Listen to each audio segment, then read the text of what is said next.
is adoption of the agenda. I have moved by Stewart, seconded by Grigg, that the agenda be adopted as printed and circulated. Is there any discussion? So I will just suggest there's a lot of timed items tonight. If council's okay, I will, as time permits, we'll fit things in around the timed items. And I'm going to suggest that per the procedural bylaw that we pull item 8.6B up to follow immediately after the public comment period delegations to consider that. If everybody's good. I'm seeing nobody objecting to it. All right, thank you. Any discussion on the agenda? All those in favor? Opposed? That is carried. And are there any declarations of pecuniary interest or the general nature thereof? Councillor Stewart. Yeah, just item 6A pertains to my personal residence, so I'll be stepping up for that. And you handed over the appropriate paperwork to the clerk? Thank you. And minutes, moved by Grigg, seconded by Stewart, that the minutes from the May 3rd, 2023 council meeting be adopted as printed and circulated. Are there any issues with those minutes? All those in favor? Opposed? That is carried.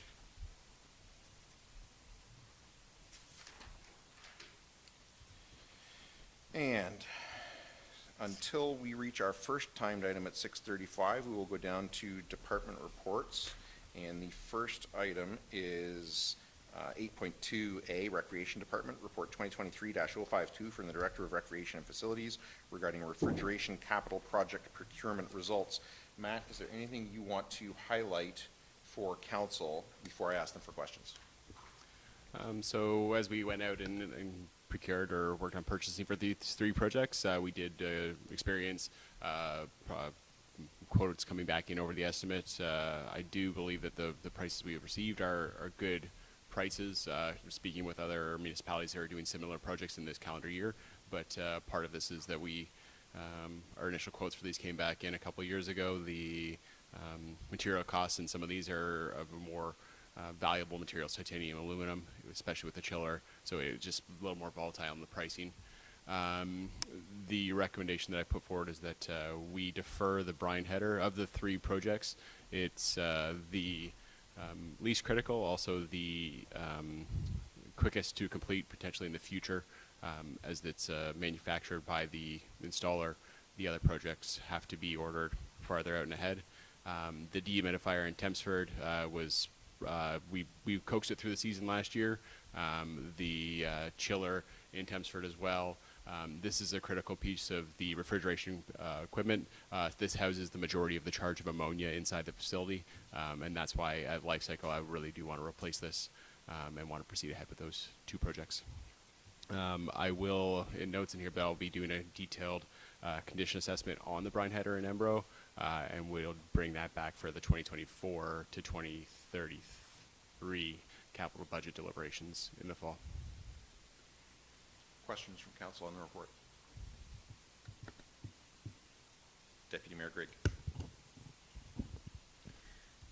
Thank you for stepping us through that. So as you've mentioned, two of the pieces that you're recommending to proceed with are more critical, and because they have that longer turnaround time, if they were to go down and there is service disruption, that would be longer. Are you, ahead of the condition assessment, are you able to give us an idea of what the risk factor would be of deferring the brine header for the additional year, or is that information that will be clarified after condition assessment? The risk for this isn't a risk of life safety, and that's the difference between it and the chiller, for example. The chiller being charged with ammonia, it's a life safety risk. This is a risk more of disruption of service. It's a minimal risk. We don't have any current leaks or pinholes or anything that developed that we've had to repair and go in. This was an end of life cycle replacement.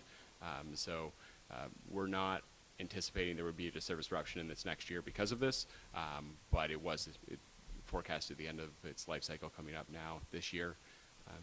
So I can't give a specific detail on a percentage of risk or anything like that, but the risk of it is much lower than with, say, something like the chiller, and also we don't have any current obvious leaks or repairs needed on that piece of equipment. Any other questions on the report? Not seeing any. Moved by Grigg, seconded by Stewart, that council authorize staff to award contracts for the Tempster District Recreation Center chiller and dehumidifier replacements to, is it Simcoe or Kimco? Simcoe, Toromont, for a total value of $200,069, and that the Embro Zorra Community Center refrigeration brine header be deferred to a future budget year, and that staff have a condition assessment completed on the refrigeration brine header at the Embro Zorra Community Center and report back to council with clarification on the current condition. Deputy Mayor Grigg is the mover. Do you wish to speak to that?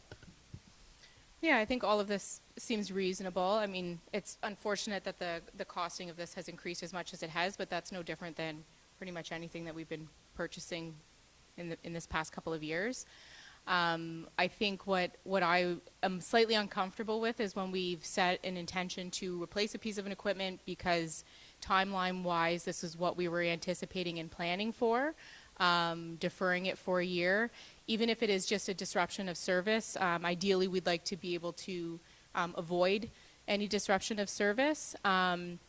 So what I'm looking for is when that condition assessment is completed and that information comes back to us, that at least that gives council an opportunity that if we would like to explore other funding opportunities to still pull this up into the present year, then we would still have that opportunity.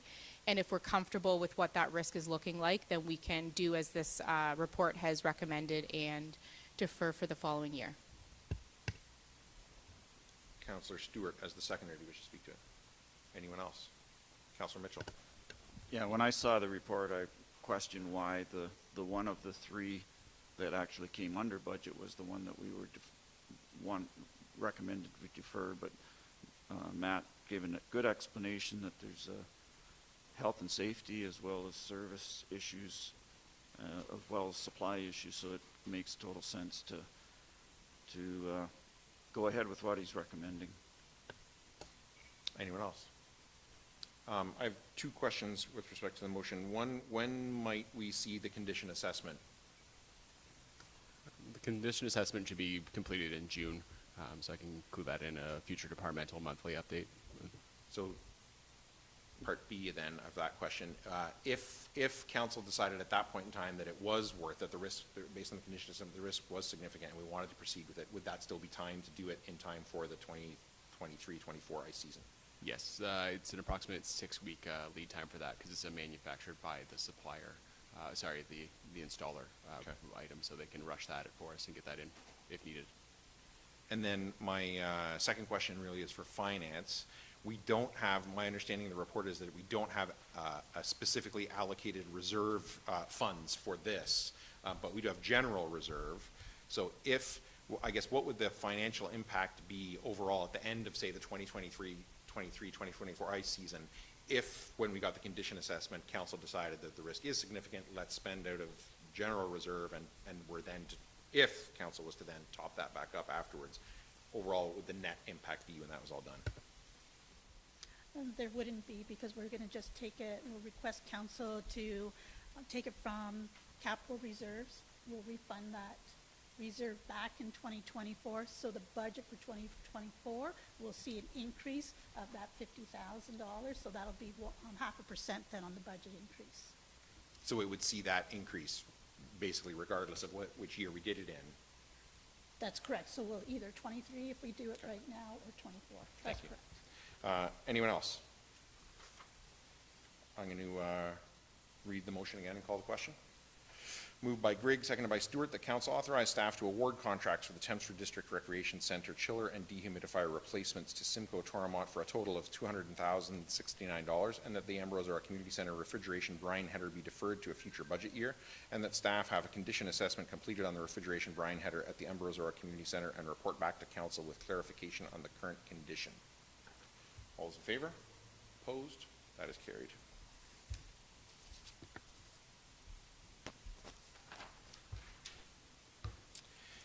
And 8.5A, Finance Department Report 2023-062 from the tax collector regarding drain maintenance billing.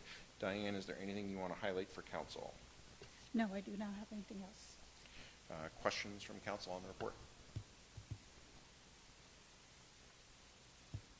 Then I have moved by Stewart, seconded by Grigg, that report 2023-062 from the tax collector be received and filed for information purposes only, and that council enact bylaw 29-23 to authorize the collection of costs totaling $50,773.72 for municipal drain maintenance carried out in 2022 and assessed to individual property owners as part of the 2023 final tax billing. Anybody wish to speak to that? All those in favor? Opposed? That is carried.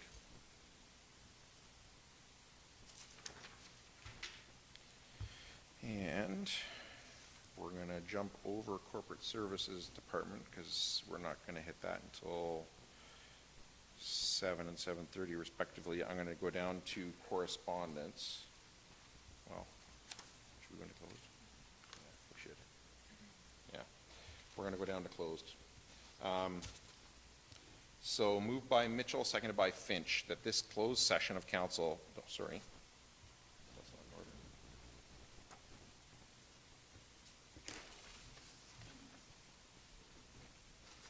I don't have one.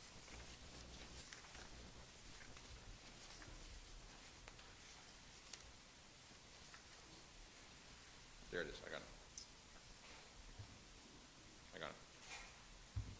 Moved by Finch, seconded by Mitchell, that council move into closed meeting session at 6:11 p.m. pursuant to section 239.2B, personal matters about an identifiable individual, including municipal or local board employees, and E, litigation or potential litigation, including matters before administrative tribunals affecting the municipality or board. Is there any discussion? All those in favor? Opposed? That is carried. So we're in closed session, so that means everybody in the gallery is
All right, we are back from closed, and I have moved by Finch, seconded by Mitchell, that Zorra formally appoint Rob Parkhill and Katie Grigg to the Rural Oxford Economic Development ROEDC Board for a 2-year term, 2023 to 2025, beginning June 23rd, 2023, and that council direct staff to send a thank you to Doug Turvey for all his years of service on the ROEDC Board. Councillor Finch, as the mover, do you wish to speak to that?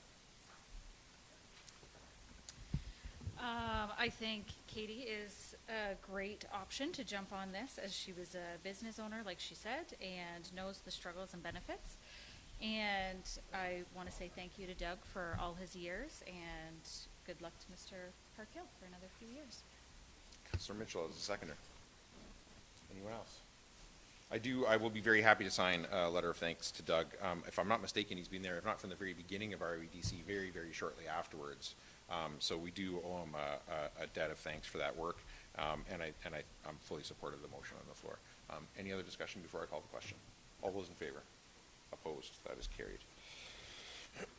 And moved by Stewart, seconded by Grigg, that this council meeting be adjourned at 6:37 p.m. for the purposes of holding a public meeting pursuant to the provisions of the Planning Act, and the council move into the... Oh, sit down. She's right, sit down.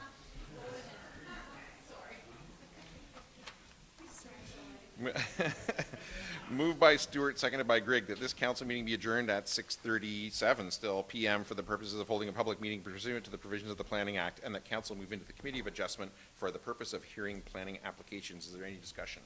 All those in favor? Opposed? That is carried.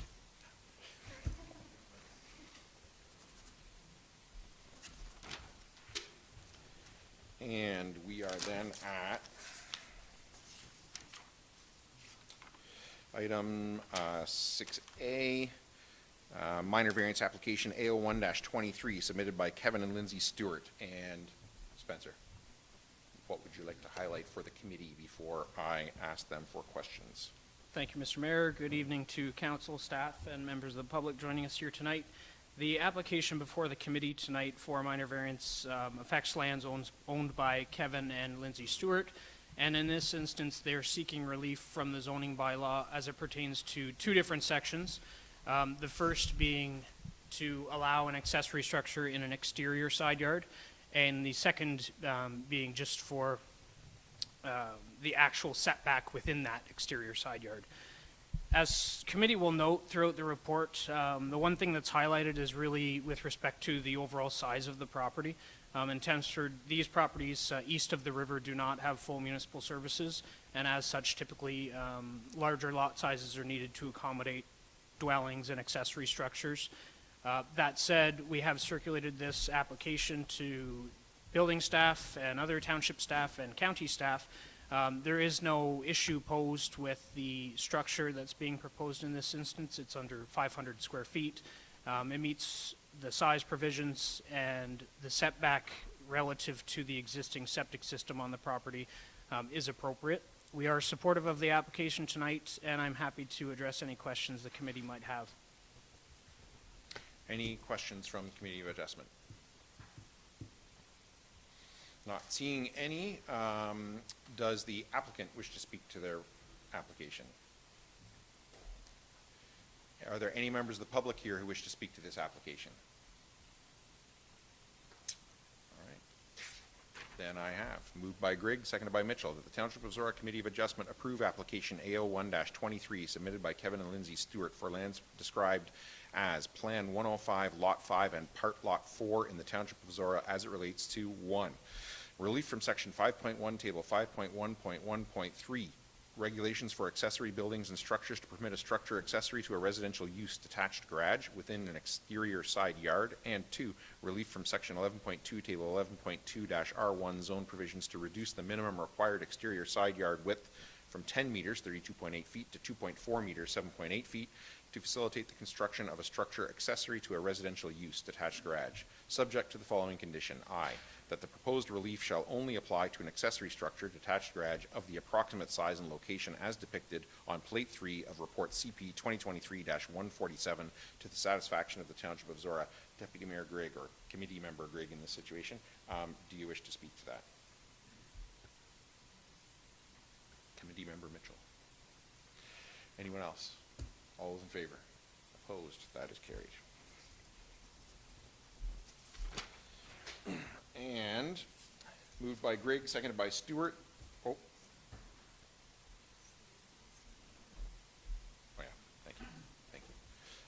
And then we're on to item 6B, zone change application ZN 5-23-06 submitted by Howe Farms. And Spencer, is there anything you want to highlight for council before I ask them for questions? Thank you, Mr. Mayor. In this instance, the application for zone change is something that is resulting from a related application for consent. In this case, the retained lands are a rural residential property, approximately 1.3 acres in size.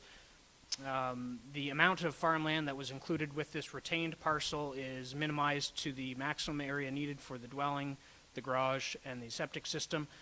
Staff were supportive of the consent application, which went to Land Division, and we are also supportive of this application for zone change. Council will notice that throughout the report, there is reference made to them being deficient in the overall depth of the lot.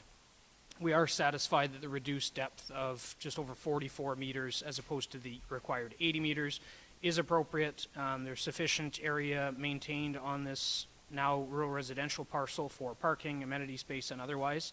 And as such, we have no concerns with the application and are recommending approval of it tonight. I'm happy to answer any questions that council might have on this matter.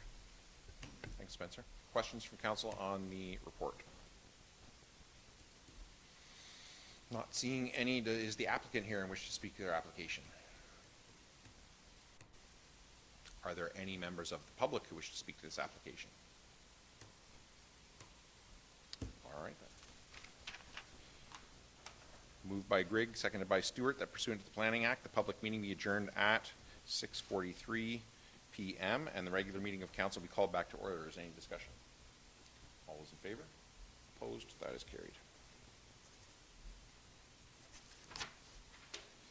And moved by Stewart, seconded by Grigg, that the Council of the Township of Zorra approve the zone change application submitted by Howe Farms Ontario Limited, whereby the lands described as Lot 1, Concession 6 West Zorra, Township of Zorra, are to be rezoned from General Agricultural Zone A2 to Special Rural Residential Zone RR28. Is there any discussion? All those in favor? Opposed? That is carried. And then, quarter revision's timed for 6:40, right? Oh, we're good. All right. So then we have item 6C, quarter revision Quinn Drain 2023. Moved by Stewart, seconded by Grigg, that the following members be appointed to sit as the Court of Revision for the Quinn Drain 2023, with the first member being the Chair of the Court of Revision. 1, Chairperson Marcus Ryan. 2, Paul Mitchell. 3, Katie Grigg. Any discussion? All those in favor? Opposed? That is carried. And moved by Grigg, seconded by Mitchell, that the Court of Revision on the Quinn Drain 2023 does now open at 6:44 p.m. Any discussion? All those in favor? Opposed? That is carried.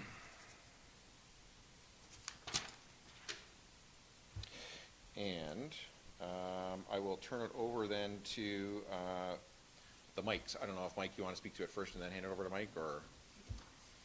Seeing that there's been no appeals on this, I don't believe it's anything but procedural at this time, unless Mike has anything to say. All right. Are there any then questions? Did we get listings of persons in attendance first of all? Is anybody here for this quarter revision for the Quinn Drain? Okay. Were there any written appeals received? None. We got comments from them. Quarter revision question period. Are there any questions from the members of the quarter revision? All right. Appellant's question period. I believe the appellants are not here, correct? All right. So a decision of quarter revision by resolution. I have a motion here that I will read. Moved by Mitchell, seconded by Grigg. Whereas the Council of the Township of Zorra provisionally adopted the report of Spreet Associate Engineers and Architects dated February 28, 2023 for the drainage works known as the Quinn Drain 2023 on April 19, 2023. And whereas there have been no appeals that lands have been assessed too high or too low, nor that any road or lands have not been assessed, or that due consideration has not been given as to type or land use, now therefore the Court of Revision for the Quinn Drain 2023 hereby confirms the assessment schedule as fixed by the engineer. Is there any discussion? Councillor Mitchell. As being on council, we've learned that getting drainage construction done is a long and arduous task with many meetings and many reviews and many reports, and this is the final step before the hi-ho start digging. And so there's no, as Mike Hughes said, there's nobody appealing this. Everybody's in favor of getting the work done, so we just need to stamp it and let them get at it. There's one other step that I got to read out, and that is that the last day for someone to submit an appeal who's already intervened in it is June 6th.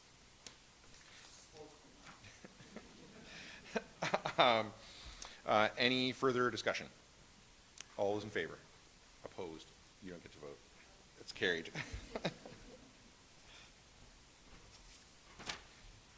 And moved by Grigg, seconded by Mitchell, that the Court of Revision of the Quinn Drain 2023 does now close and council reconvenes at 6:47 p.m. Any discussion? All those in favor? Opposed? That is carried.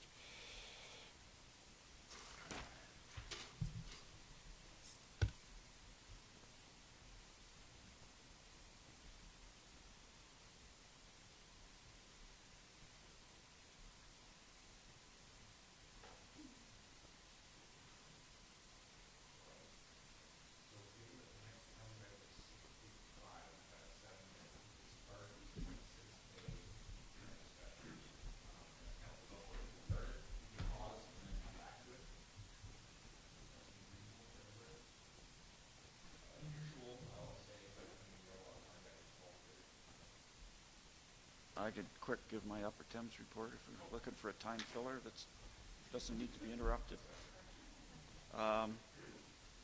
Yeah, Upper Thames Board met on April 25th. It was actually two meetings. First of all, it's our annual source protection meeting, and the source protection group is made up of Upper Thames, Lower Thames, and Sydenham Conservation Area. This comes out of 20 years ago legislation when Walkerton water crisis happened, and the water protection, source protection is all about addressing issues with municipal water supply that could cause problems. So the report was that things are progressing well. 70% of the original 1,058 significant drinking water threats within this area have been either managed or eliminated. So, and the rest are in the process of being taken care of. And Sandy Levin has been appointed to be the Upper Thames rep on the Sydenham Region Source Water Committee. We then moved into a regular board meeting. We had a very interesting presentation from Chris Tasker, who's the head of the Water and Information Management Group. That's the group that manages all the dams. They're also the ones that measure waterfall, water level, snow melt, all the hazards. And he explained how they do their work. The three goals. One is protection from flooding. The second is recreation, and the third is when it's dry, making sure there's enough water to maintain systems downstream so that everybody has enough water to operate. We had a report on the WECI projects, which are the capital projects on flood control structures, are relatively modest, 715,000 planned for this year, of which the province pays 50%. There are no WECI projects scheduled in Zorra. Financial update for the first quarter of 2023, everything was online for as projections were in our budget, nothing unusual there. And we wrapped up the meeting by presenting the Kayla Berger Stewardship Award. Kayla Berger was a former employee of the Upper Thames who died several years ago at very young age, and this award has been presented to her, or in her name. And it went to Ruth and Mike John, I believe from the Dorchester area, who have been very active in the species at risk projects that Mike Gillingwater is in charge of, especially with the turtle hatching operations. So that was our meetings. Thank you. Any questions for Paul on that report? Any questions on 10B, Zorra Multi-Use Courts Committee 2023-0509 agenda and 2023-0411 minutes? I then have moved by Finch and seconded by Mitchell that items 10A through B be received and filed for information purposes only. Is there any discussion? All those in favor? Opposed? That is carried. And we've still got 3 minutes. I'm wondering if we can do 9, the noise bylaw exemption request. Any questions on 9A for staff? I'm going to pause for a minute because I know I'm jumping around a lot and I don't want to rush this. If I am jumping around too much, put your hand up, point of order me, and slow me down. But 9A, correspondence requiring direction, noise bylaw exemption application from Christine Tomlinson for an event to be held Saturday, July 29th, 2023. Any questions? Moved by Mitchell, seconded by Finch, that the Council of the Township of Zorra approve exemption to the noise control bylaw submitted by Christine Tomlinson for an event located at 603340 Road 60 on July 29th, 2023 to allow amplified music from 4 p.m. to 1 a.m. Any discussion? All those in favor? Opposed? That is carried. 2 more minutes, so I'm going to say, can we do information items 11? And first, just before I read the motion, I'll give you a heads up. The motion that I have here is to receive and file A through D. Does anybody have any questions on A through D? Anybody want to do anything different than receive or file? Paul? Question, the report on, which would be C, the report, a review of place to grow in provincial policy, the county report, which has some very startling potential here for building really nice 1 to 2 acre rural residences, but taking up a lot of farmland. With if this goes forward, we have no influence to stop it. So, just a question to you, Marcus, from the county level, what's going on as far as Oxford County objecting to? So County Council received this report from staff at last Wednesday's County Council meeting, and the report from staff raised several concerns, suggested the direction that county comments might go in, and asked for endorsement from Council that staff prepare a more detailed report if Council agreed with that direction, and come back then to County Council with that report that would be, as Council adopted it, would be in the same direction as the report that's in front of you today, but more detailed analysis. Because obviously there's a lot of analysis to be done when you revise and combine the provincial policy statement and places to grow into a single new provincial planning statement now instead. But yeah, I mean, the 2 that stood out to me as being really concerning was the ability of a municipality to expand an urban growth boundary with no land use justification whatsoever. So that would mean that this council could just decide 3-2 with no land use justification whatsoever that the village boundary of Chelmsford or Embro just grows. That's it. No justification. And then the other one was the proposed legislation would require municipalities to permit 3 surplus farmhouse severances per agricultural property regardless of size. So if it's a 200-acre parcel, 3 surplus farmhouse severances. If it's a 15-acre undersized agricultural parcel, 3 surplus farmhouse severances. And as it currently stands, we would be required. We wouldn't be allowed to permit that. We would be required to permit that. So depending on how, what those lot sizes are, it would be 5 to 10, could be 5 to 10% of all the agricultural land in Oxford County. So in the past, when these other bills that came through, there was very short comment periods. Is there a comment period on this that the county needs to get back? There is, and that's why this was circulated now, so that if area municipalities wanted to give comment, they could, or any individual's residents can give comment on it as well. And then the timeline right now, I don't know the dates off the top of my head, but the timeline that that council adopted was that the report would come back from staff in time, that county council could formally adopt that and submit it to meet the public comment period. Hopefully, the objections from Oxford County don't fall on deaf ears as many objections in the past have. Yeah, I think I can certainly say that I already had discussions with the MPP about them, and those conversations, like informally, will be ongoing, but we will also be making formal comment as well.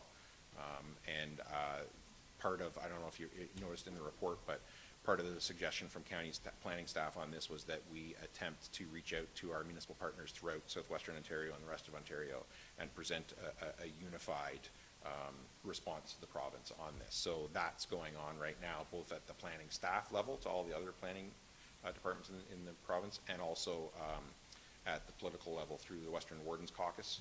I'm talking to my counterparts at the other wardens in the rest of southwestern Ontario, and then the hope is that WOW-C would also reach out to eastern wardens. We'll see where that all goes. You know, I think most municipalities will share the concerns. To what extent they will share them, and therefore how hard will they be willing to lobby the province, we'll see. Anything else on those? Then I have moved by Mitchell and seconded by Finch that items 11A through D be received and filed for information purposes only. Any discussion? All those in favor? Opposed? That is carried. And then we will go to public comment period 5A at 6:55 p.m. We're a few minutes late, I apologize. And Ken Sharpe is here to speak to us for 3 minutes. No questions from council on non-government flags delegation. So I'll ask you to take that and make sure that that microphone is on and working. Oh, I'm sure you'll hear me either way, Marcus. But it needs to be picked up by YouTube. That's the key thing. Nope. I have a similar affliction, but trust me, if the microphone isn't on, it doesn't necessarily pick up. So I'm just going to remind you again, it's 3 minutes. I am going to time it. I'm going to be very reluctant to show you a red card or anything like that. I'll give you a little bit of grace, but 3 minutes. We've got a lot of timed items, and again, in this format of the public comment period, no questions from council. So I'll turn it over to you. Okay. Good evening. I want to start by thanking council for the opportunity to speak on this matter, on what is coincidentally the International Day Against Homophobia and Transphobia. My name is Ken Sharpe. I've been a resident of Thamesford for 10 years, and I worked here 19 years prior to that. I'm very proud of the community I live in, and I wouldn't want to live anywhere else.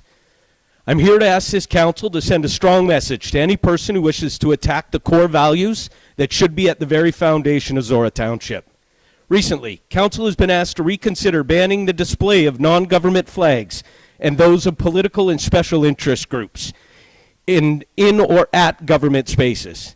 Disguised as an attempt to keep the township neutral, this is no more than an attack on some of the communities who are the most marginalized and vulnerable.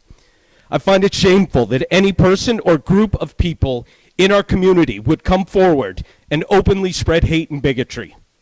And I'm disgusted at the suggestion that the actions proposed are somehow for their protection. The fact that someone has the audacity to use words like segregation, discriminatory, and inequality to describe actions designed to integrate, tolerate, and create equity is deplorable. This proposal protects no one. Rather, it is an attempt to roll back decades of hard work aimed at creating tolerance and social acceptance. Flying a flag or wearing a patch poses no threat to anybody. It is merely signals that our township is an inclusive and supportive place for folks of many diverse backgrounds and communities. And more importantly, it aims to create and promote safety for a group of people who, frankly, are not safe from bigotry and hate. Making everyone feel safe and included is something we should all strive for. And it pains me to know that someone in our community not only opposes that idea, but wants to reinforce the isolation and terror that many of these folks experience every single day. If council were to vote not to fly the pride flag, they would send a very clear message that hate, discrimination, and bigotry are not only tolerated in this community, they're welcome in Zorra Township. If this proposal is adopted, what message will that send? Who would be the next target? The letter that was submitted speaks to elected officials capitulating to the demands of the 2S LGBTQAI plus community. While I know this isn't a public debate, and I know that back and forth isn't allowed, I would love to know what these so-called demands are. A safe place for them to be themselves, free from verbal, physical, and now clearly written attacks. A safe place for their children to be included. Not only must council resist propositions like this one, they must take a united and strong stand. We must make it clear that bigotry is not welcome here. I'm sure this won't be the last time that we see a motion like this come before council. Each time it happens, we must resist. We have to make it clear that, that hate has no home in Zorra Township. Not now and not ever. Thank you.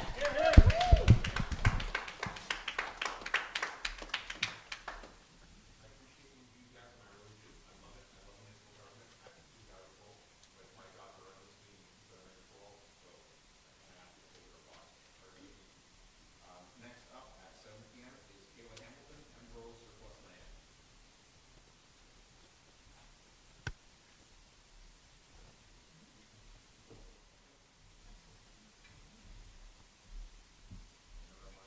Well, 3 minutes. I'll give a little bit of grace, as I just did, but not a whole lot, and no questions from council. And I'll turn it over to you.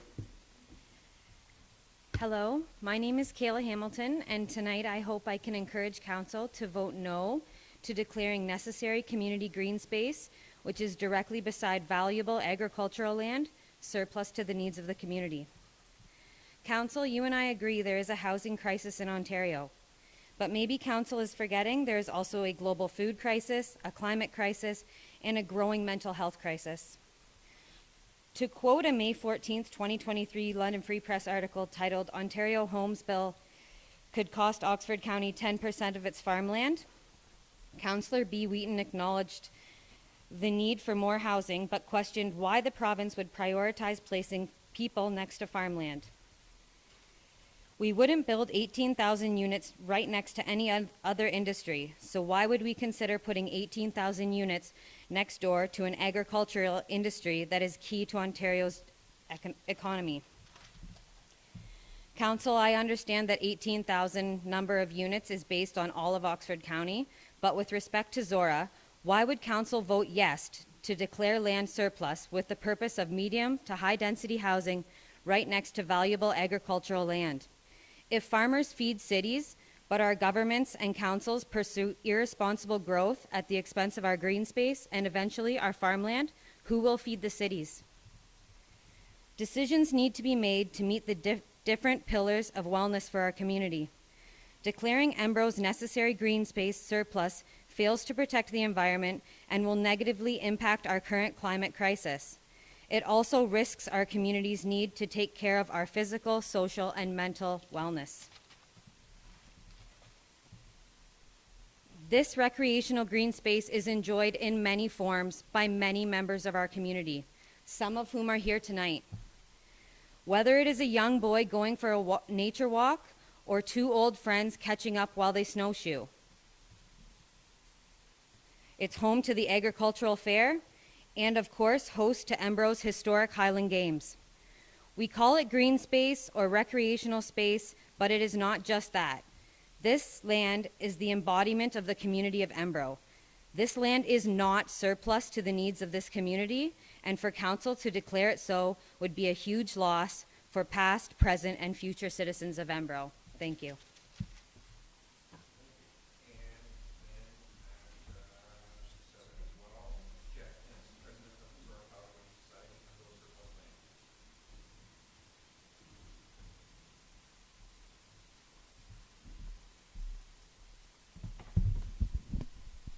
Good evening, Mr. Mayor, councilors, and those in attendance. My name is Geoff Ennis, and I am the president of the Zorra Caledonia Society. If the proposal proceeds, the Zorra Caledonia Society asks that the Township of Zorra consider the parking needs of large events that rent the Embro Zorra Community Center and grounds. This is an attractive, desirable facility that has been well used and expanded upon. since it was first built about 50 years ago. We know that user groups from outside of our municipality, as well as our local organizations, rent the facility for their own unique purposes. Our ancestors invested blood, sweat, and tears into creating this space for the community to use for generations to come. Built by the community, for the community, and of course with the help of a Ontario grant. The Embro Highland Games is the oldest Highland Games in Ontario, and in 6 weeks we will be hosting our 84th edition on July 1st. Our world-renowned games in 2022 attracted 3,700 visitors, up 400 guests from the last pre-pandemic games held in 2019. Our guests and competitors hail from Germany, France, Scotland, British Columbia, Wisconsin, Alberta, Japan, and Saudi Arabia. The majority of our guests ride by automobile, which is why parking is so important to us. The Zorra Caledonians are contributing heavily towards improving the amenities at the Embro Zorra Community Center, with our board agreeing just 2 days ago to purchase $29,000 in bleachers to have at the facility to be used not only by us, but by all members. In addition to that donation, we have pledged $40,000 to the new Embro Zorra Community Center Pavilion project that is currently in the works. We not only pay rent, but we are adding improvements to the Embro Zorra Community Center at our own expenses for the good of the community. There is no public parking lot in the village of Embro. How can you help us and all other large renters solve the parking crunch that has been brewing? And here I have to pause and graciously thank the Caddy and Belor family for allowing us to have overflow parking on their farm for the past 30 years. As parking will continue to be a concern as the Embro Zorra Community Center property is changed. Thank you.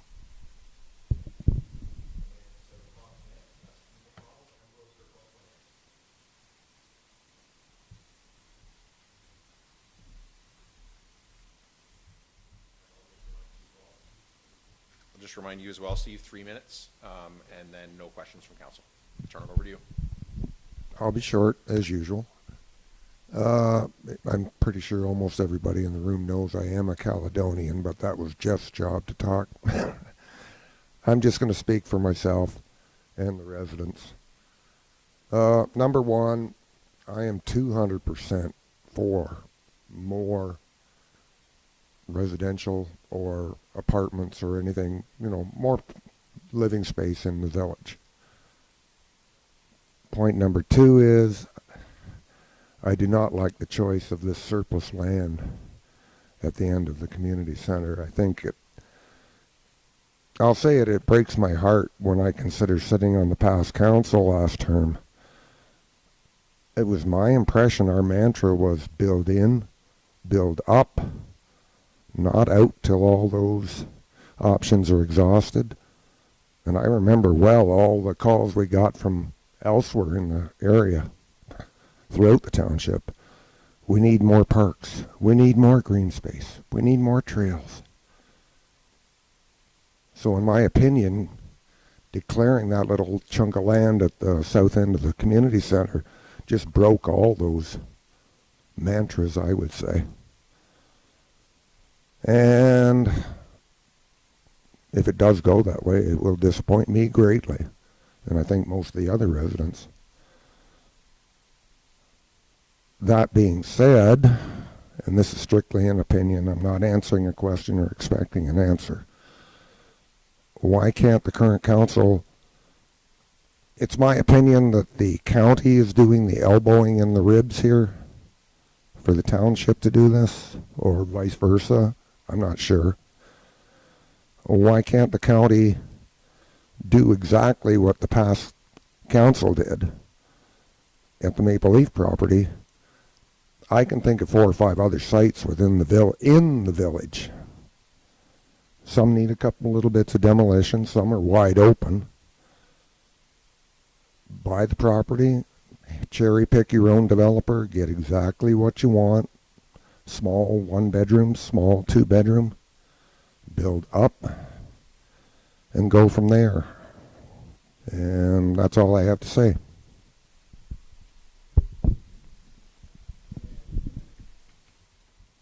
And then we will go on to, as discussed previously, we'll go on to item 8.6B. Report 2023-053 from the Director of Corporate Services regarding Embro surplus lands at 35th Line and Embro Road and Road 78. And it says Director of Corporate Services, but it's actually from CAO Don McLeod, right? Yeah. Don, is there anything you want to highlight for council before I ask them for questions on their report? No, I will leave it open for questions from council. Questions from council on the report before I read the motion? Councillor Mitchell. I have a series of questions, and yeah, if anybody else wants to join in, then we'll do the usual thing. Number one, Don, what happens to the apartment building partnership proposal if the township doesn't declare it surplus either tonight or in the not too distant future? So the county's housing strategy has identified that Embro is lacking. It's lacking throughout the county as well. So there would be other projects that county staff could propose to other municipalities. So if we don't declare this surplus at some point, then this partnership opportunity will be lost. For the foreseeable future, yes. Second question is, when I look at the map, there appears to be approximately 5 acres of land south of the Embro Zorra Community Center parking lot, of which 2.5 acres would be declared surplus or being discussed about being surplus, which would leave about 2.5 acres of green space. Is that correct? What am I seeing? Is that basically correct? Yes. Okay, so it's not that we're taking the entire green space out if this plan goes forward. No, the proposal is for approximately 2.5 acres. Okay. Next question is, there's been some discussion about that this land was donated many years ago with the stipulation that it be used for recreation and green space.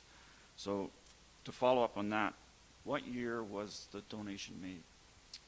To the best of my knowledge, I believe it was the mid-70s. The community center was built in 1977. And the donation, did it include all the land that now includes the community center, the soccer fields, the lawn bowling, plus this 5 acres? I can't say for certain, but that's what I've been told. Okay. And is there any contract that we're aware of that stipulates what this land was to be used for? Nothing that I've seen in writing. Okay. Anyone else? Questions? Keep going. Okay. What maintenance do we do on those 5 acres? I know we cut the grass, but is there anything else? I would ask our Director of Recreation, is there anything else to add? As you mentioned, Councillor Mitchell, we cut the grass and tree trimming and tree removal as needed, and those along with just kind of ditch maintenance, things like that. Minimal maintenance currently. Okay. And my last question is, it was mentioned that it would cost approximately $700,000 to bring service out to it. So under this proposal, are we on the hook for the $700,000, or would we be donating the land or selling at reduced price as is, and the proponents would be up to them to pay for the servicing? From what I believe, the township would simply be making the land donation, and then the developer would be responsible for servicing the site, so there would be no cost to the municipality. Okay, that's my questions. Thanks, Don and Matt. Anyone else? Questions? Councillor Finch.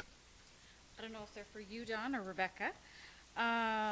In regards to the location, do apartment complexes need to be in the downtown core with access to the rest of the community, or do you think that this spot could be accessed?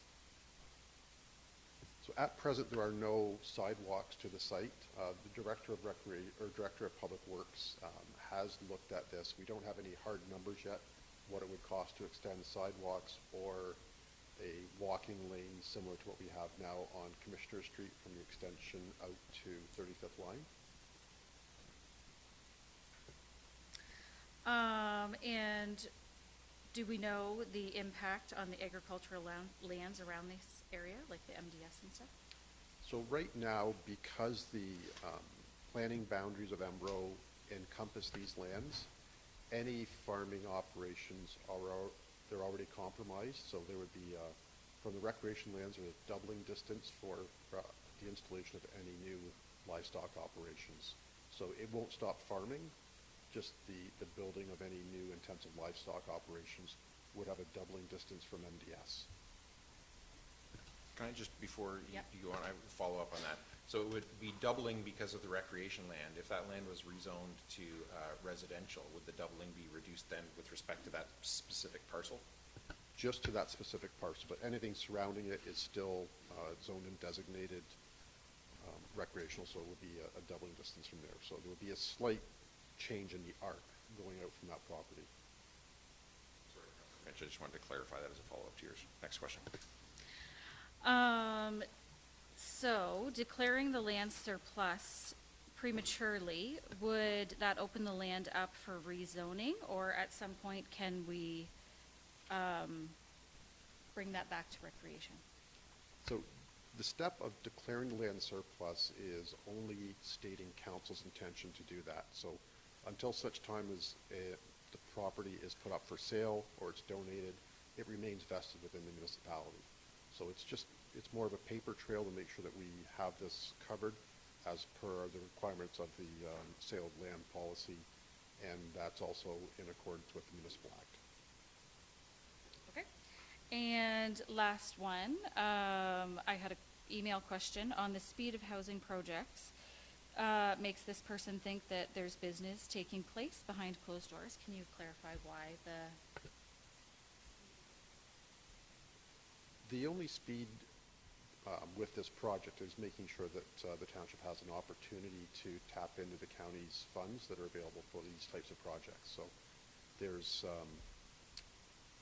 be no shortage of other municipalities looking for these funds. It's just Embro is identified as having virtually no housing stock for seniors, for young people looking for housing. So that's why it was brought to Zorra to look to see if we had any properties that could fill this gap and need in the community. Councillor Stewart. Along the same lines, Don, I just want to clarify, the county has a reason to come to the municipalities first before what was suggested during the public comment period about going to a private site. Could you possibly explain a little bit of the process behind the initiative and why there is an added benefit going to the townships and using available land that we have? Sure. So in order to make projects like this viable, there has to be low cost or no cost land donation. Once the developer starts paying more money for the building, it just does not make it economically viable to construct an affordable housing project like this, or an affordable component to the overall project. Any other questions? I do have a motion then. If there's no other questions, I mean, you can keep asking questions as we get into debate, but it doesn't look like there are any, so I'll read the motion.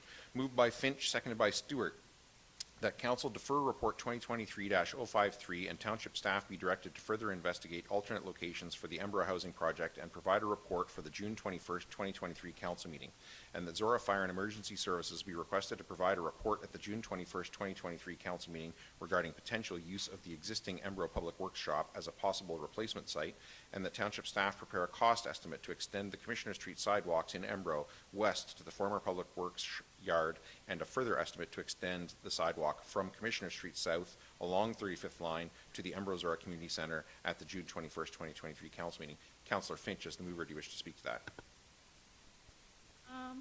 Yeah, I kind of have a little something. So first of all, I want to say thank you to all the residents from Embro for doing your part and sending emails, calling, and reaching out to your councillors and township staff. Secondly, I'd like to say thank you to all that came out to the community meeting on May 3rd. I was happy to see many residents share their thoughts and ask questions. I will say I was disappointed how a few residents behaved in the meeting. We are all adults, and even though we can get passionate about a topic, we need to remember to be civil and respectful to one another. I chose to put my name on a ballot and run and sit in this seat to serve my community and do my part. I do understand with this job we are not going to always agree, and I accept that. What I will not stand for is being disrespected by the residents of Zorra. whether it be in person or on social media, email, or phone calls. We all need to remember that social media can be a good thing for sharing information. But when someone has not looked into asking any questions and just runs with social media posts hoping to get residents fired up, this is wrong. I hope we have all learned a lesson from this, because I sure have. If you see something and have a question, please email, call, ask your counselors or the township staff. Ask the questions and get your information correctly. I would like to thank Wes and the other community members for their letters. I appreciate your comments and am happy to see you understand that this item on the agenda is speaking to the intent to declare surplus of this land. I appreciate that you value our green space and are thinking ahead of considering other recreation opportunities to this property as we grow. I encourage you to reach out with other counselors and staff to explore these ideas. I guess these guys didn't see Wes's letter, but however. I believe this is a type of housing we need. This could be housing for someone to have the opportunity to work in this town at the restaurant versus biking from Stratford to work every day. This could be housing for a hired hand on a local farm. This could be housing for your mom or dad once they decide they are done with the upkeep of the property and want a turnkey option. With most conversations I have had with residents, they agree they need this type of housing, just not on this location. So with this motion, we defer the report, asking for staff for more information to come back to us, and we will then go over those reports and see what our next steps are at that point. Councillor Stewart is the seconder. Do you wish to speak to it? Yeah, mainly just to add that I want to see an option that, number one, could be an alternate to this space. I agree that it has lots of uses right now, but I think that it's highly underutilized based on the amount of time that people actually do spend there. And there are, key events and that kind of thing that are using that space annually. So recognize the sensitivity to that location, but I think it's important that we do our due diligence and look into alternate locations. I think the motion speaks to another possible site with the new public works yard making a space open up to the north. So I'd like to sort of see where that goes. I think we have time, not a lot of time, but enough time to look into that option and any other ones that are available and get some feedback back from staff. As well, the last part of the motion talks about the cost estimates for the sidewalk, so I just wanted to quickly mention that while the location of an apartment building seems like it's not connected to the town, neither does the community center. So I think it's important that we put a focus on making something where we've clearly heard a lot of community events taking place, soccer all week long, just like I would see in other villages. We need to look at how to connect that, and I think that really does change the view for me that this is an island all by itself. It is not that far away from town. I can realize that it's nowhere near the town center, just by scale of the town of Embro, but connectivity through pedestrian pathways, I think would totally change a lot of people's opinions of how close this is to the village core. Anyone else? Councillor Mitchell. I had a number of comments prepared in support of declaring this as surplus. And I think there's a misperception that we can declare it surplus, the deal's done, we're going to sell it, and the building's going to start going up. This is just part of the process. It's a necessary part of the process to get more information about what would be involved here. And I want to know what that information is before I make a decision. Crystal, as she referred to, unfortunately, has taken a lot of the backlash over this.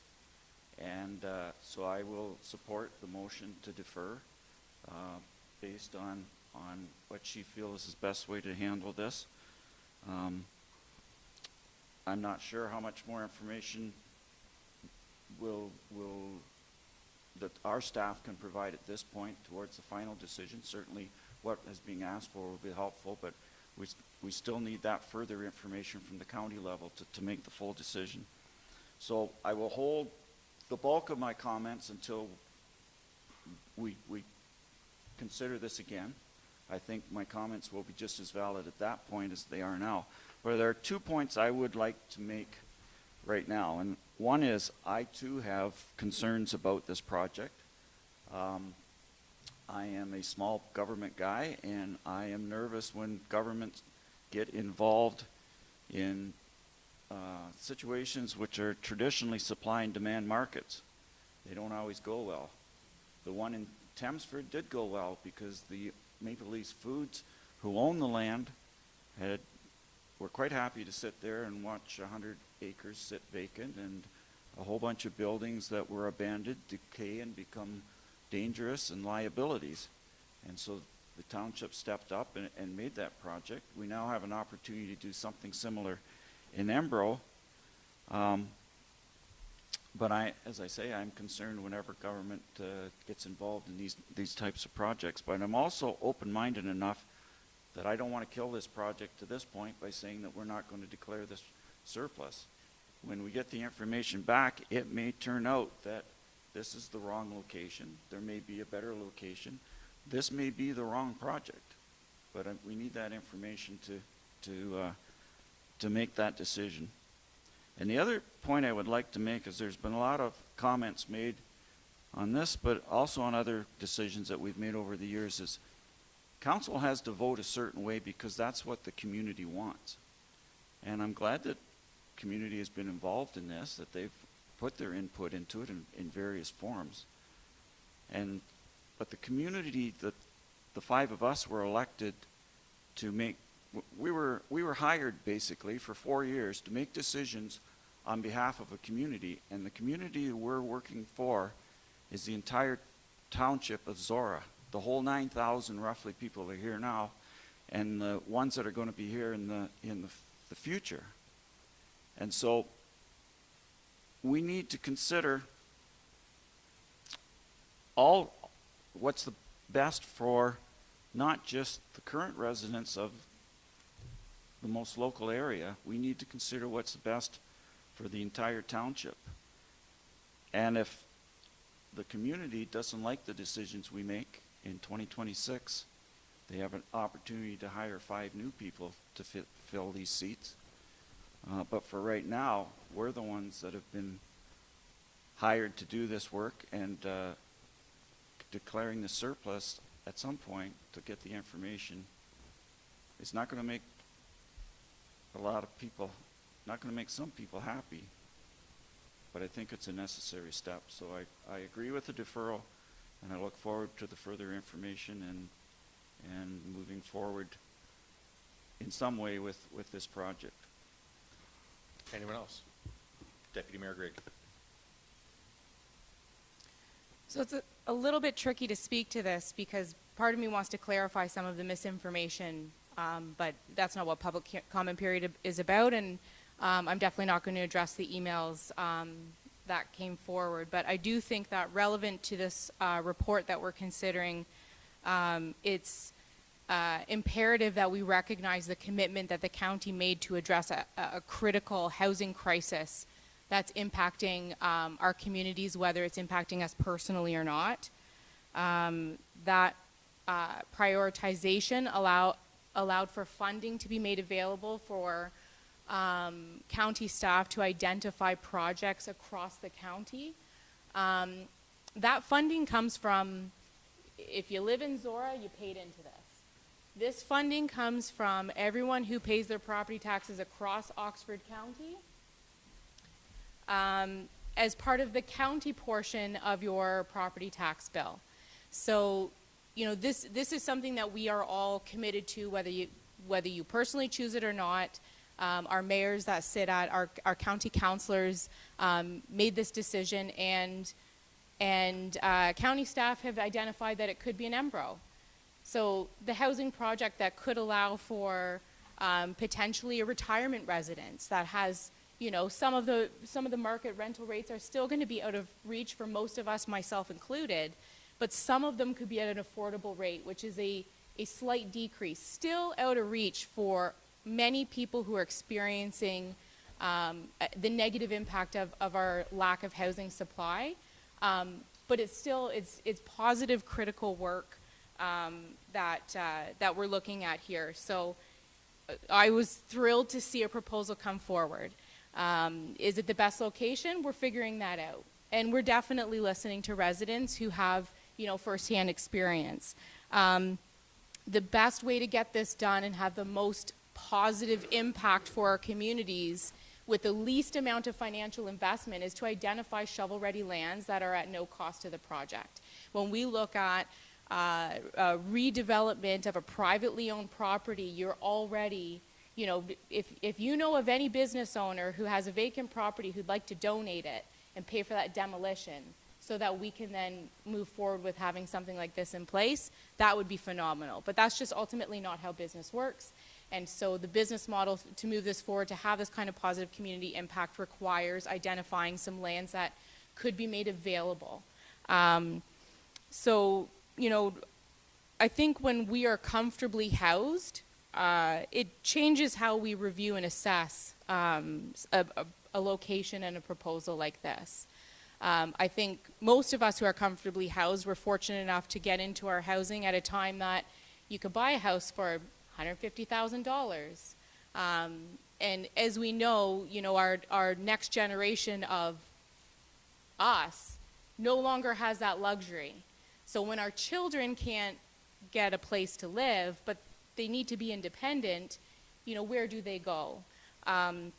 So, in looking at this proposal, in relation to the motion that is on the floor, I do think it's a good idea to defer this. I don't feel like this is being sped through or pushed through. This is the process, and the process takes time, and no shovel will be in the ground on any site any time in the next couple of years. These things take a lot of time. This is not a rush. My concern with the proposal is that connectivity to the main community. And as Councillor Stewart said, we're identifying that that connectivity to our rec center is already a challenge and is something that we need to be addressing. We've had conversations prior to this proposal about that connectivity. This is within the growth boundary, but right now that growth is being focused more at the village core. But in the future, as Embro continues to grow, that density is important, but this is still within that density boundary of that village boundary. So, what this motion is asking for is taking a closer look at, maybe there's not a shovel-ready land, but is there a better location for this for our growing community? And if that's possible, could we still do this within a timeline that allows for this project and these funds that we've contributed to benefit in our backyard, right? Because I would love for this to be absolutely in my backyard. And I think we're fortunate that it's being considered within Zorra. So the final thing I'll say, and then I'll wrap this up, is that one of the things that I've noticed with the divide of the new and the old of Tempsford, and I'm hyper aware of it because of some of the language that was used with the comments from the public about, those people or, people coming from out of town or whatever, is that when there's growth in a community and new people are going to join us, and frankly we need them to work at our stores and on our farms, when that development happens far away from what is a community, it's very different in how we're receiving them and how they're received in a community. But when you get a new neighbor, and maybe they're from like a different country or like 2 hours down the highway, but you see them and they see you and you get to know each other and you get to build a relationship, and then when they get a new neighbor who gets a new neighbor, I think there's more of an opportunity for that positive, healthy community growth to take place. And when I look at some of the divide that happened in Tempsford with the Thames Springs development, it started with Linda Lane, and then it came down to Boyd, and then it came down to Sloan. And my perception is that the community really felt like that otherness was getting closer to them, and this idea of otherness was really big until they met those new neighbors, and those new neighbors are fantastic. My initial interest in, I think what eventually landed me here, sure, it was fighting for schools, but I started a Facebook group to try to break down the barrier between the old and the new, and to share the good news of what's happening in Tempsford, so that those who grew up here know the great little fishing holes and the stuff that's happening are also going to be able to share that with people who just moved here. And new people who moved here who want to volunteer and help out, when they leave their house, they're not asked, where are you from? They're said, come on, this is where I'm going, you can come with me. So I do think there is concern about the type of development that's so far away, that otherness is reinforced, that doesn't help anyone. But ultimately, you know, I will have more comments when we have these reports come back for consideration. If we're looking at creating an inventory of critical rental housing mixed market within our community, and the only available land is one that's not the most ideal, but could still function, that's something that I anticipate taking serious consideration into my decision. Anyone else?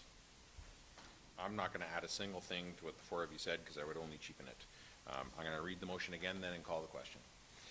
Moved by Finch, seconded by Stewart, that council defer report number 2023-053 and township staff be directed to further investigate alternate locations for the Embro housing project and provide a report for the June 21, 2023 council meeting. And that Zorra Fire and Emergency Services be requested to provide a report at the June 21st, 2023 council meeting regarding potential use of the existing Embro Public Works shop as a possible replacement site. And that township staff prepare a cost estimate to extend the Commissioner Street sidewalks in Embro West to the former Public Works yard, and a further estimate to extend the sidewalk from Commissioner Street south along 35th line to the Embro Zorra Community Center at the June 21st, 2023 council meeting. All those in favor? Opposed? That is carried.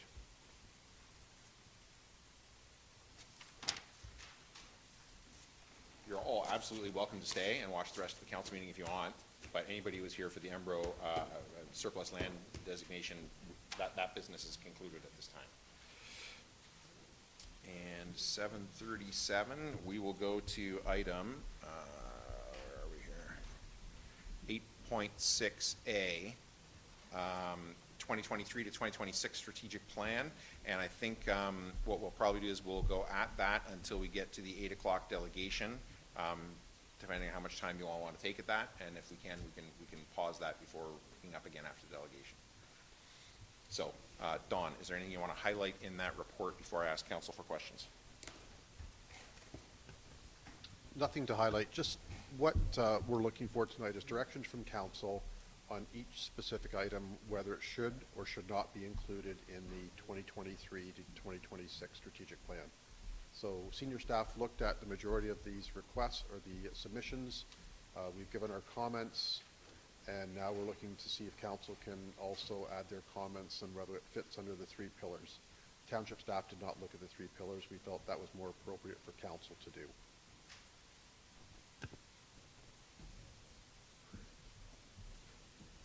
Okay, questions from council on the report before we start into the yes, no to each of these. Any questions of clarification before we start that? All right, so I'm going to suggest that we do this fairly casually until we get to a point where it doesn't look like there's a sort of nodding of the heads. I would suggest that you get out your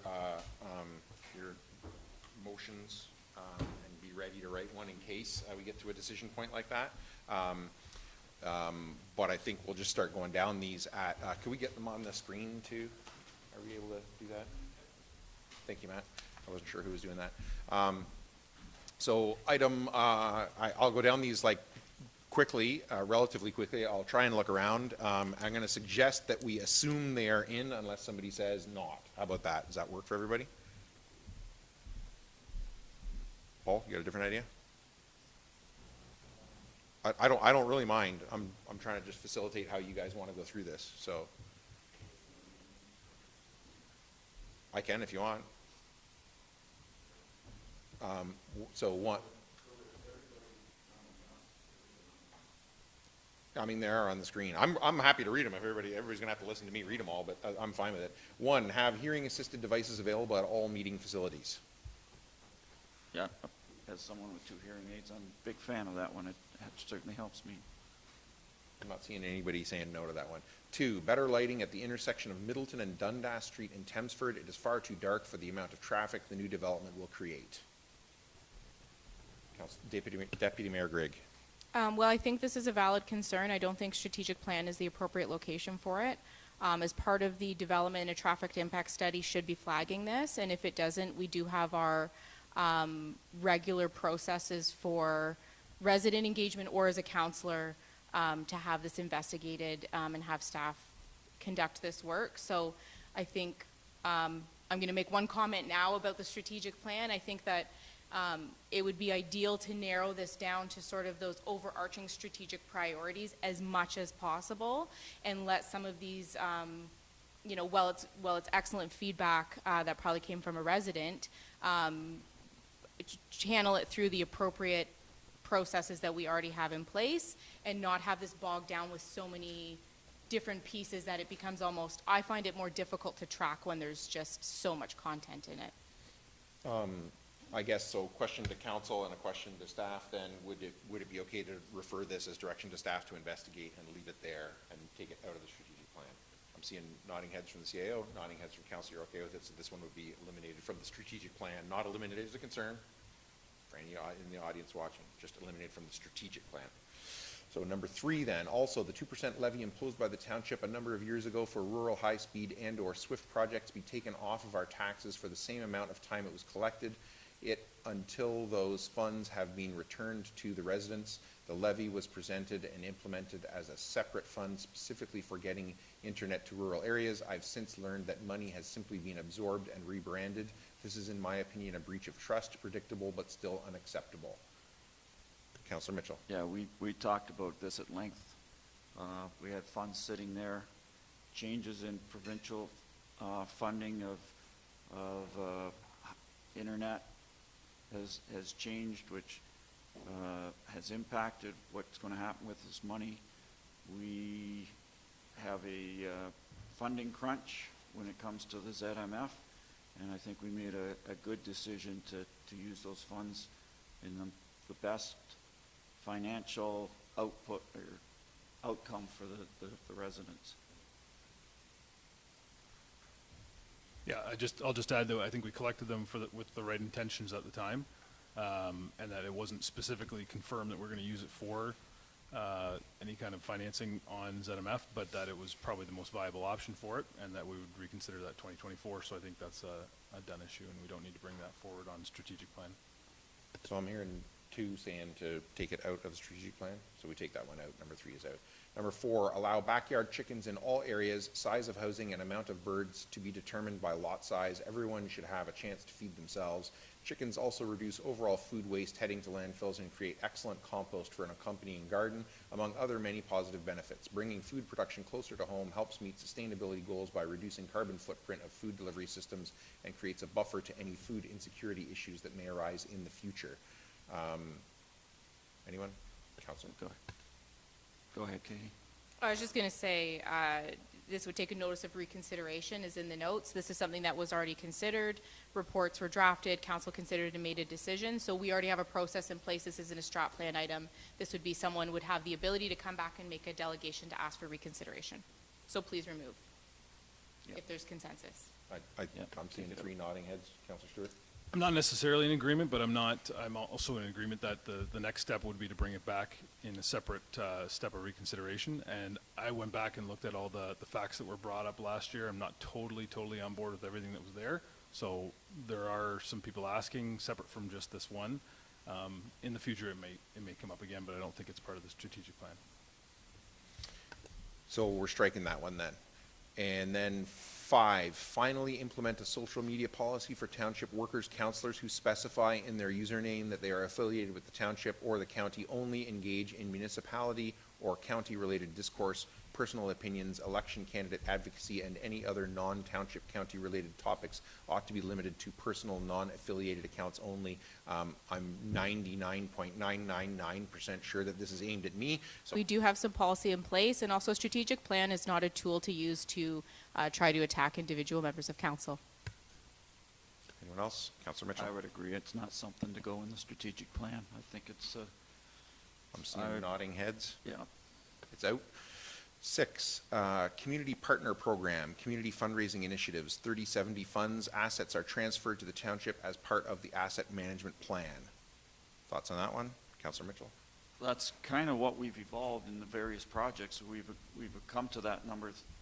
We'll contribute 30% if the community raises 70%, but I don't think we've formalized that into a formal. And if I'm not mistaken, just before I ask anybody else, this is reflected in another one further down in a There similar is way, another one right? very similar to this, yeah. So what number was that one? Just because we can cover off both at the same time then, right? Or maybe it doesn't matter.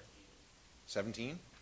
Thank you, Matt. 17 is develop and Yep. implement an official township policy that reflects the funding model of a 30% contribution up to a set maximum dollar amount based on the project's proposed budget by the township for infrastructure projects initiated by community groups. Thank you. And then general nodding heads from council I'm seeing here, okay. And number 7, align outside agencies, service group projects, so that, to that of the municipality captured through 5 to 10 year capital business plan indexed as part of the municipality's overall budget. Host a town hall for presentations of business plans. Comments? Deputy Mayor Greg. I think this is a phenomenal addition to the strat plan that is going to tidy up so much of the back and forth with different community groups and create a regular system for opportunities to collaborate or have groups. A lot of our agencies, a lot of our service groups have their processes of identifying projects, and I really view those as being incredibly similar to our draft capital budget plans, where we're all just sort of considering what we'd like to accomplish, and ultimately both sides of things cut things out before they get to those final commitments. So if this process can align within that time frame, I think it could help partnership opportunity with a group that had that shared interest, because we had an opportunity for them to review our notes and us to review theirs before we approved that budget. I think it would really help us with some of those difficult budgeting decisions, especially when it comes to recreation capital projects. Councillor Finch is nodding. Councillor Mitchell, as they're building budgets, could actually sit down with community groups and look for ways to say, here's what the township's planning, what are you planning, and look for ways that they may or may not, notwithstanding that there won't always be agreement. I mean, we would all know. I think it's 8, promoting signing up to receive tax bills and arrear notices by email. Implement software to accommodate this with Great Plains 2023-2024. And there's a note here from staff that this is already in progress. So I think not in the plan then, right? Because we're already doing it. And then 9, set up software to import online tax payments, reduce inputting errors 2023, and already in progress as well. So not in. I'm seeing people nodding. 10, investment policy 2024, indication from staff to support. I certainly think we've informally talked with Director of Finance about investment policy. Councilor Yeah, this is a great one. We've got we've got significant dollars sitting there, and it could be producing money for us. I know the Upper Thames a few years ago set up an investment policy, and they've done quite well, and it's helping to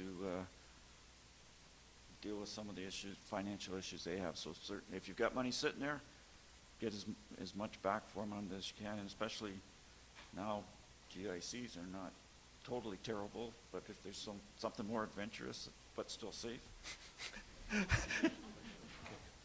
Otherwise, a perfect investment where we're going to make lots of money and not lose anything. No risk.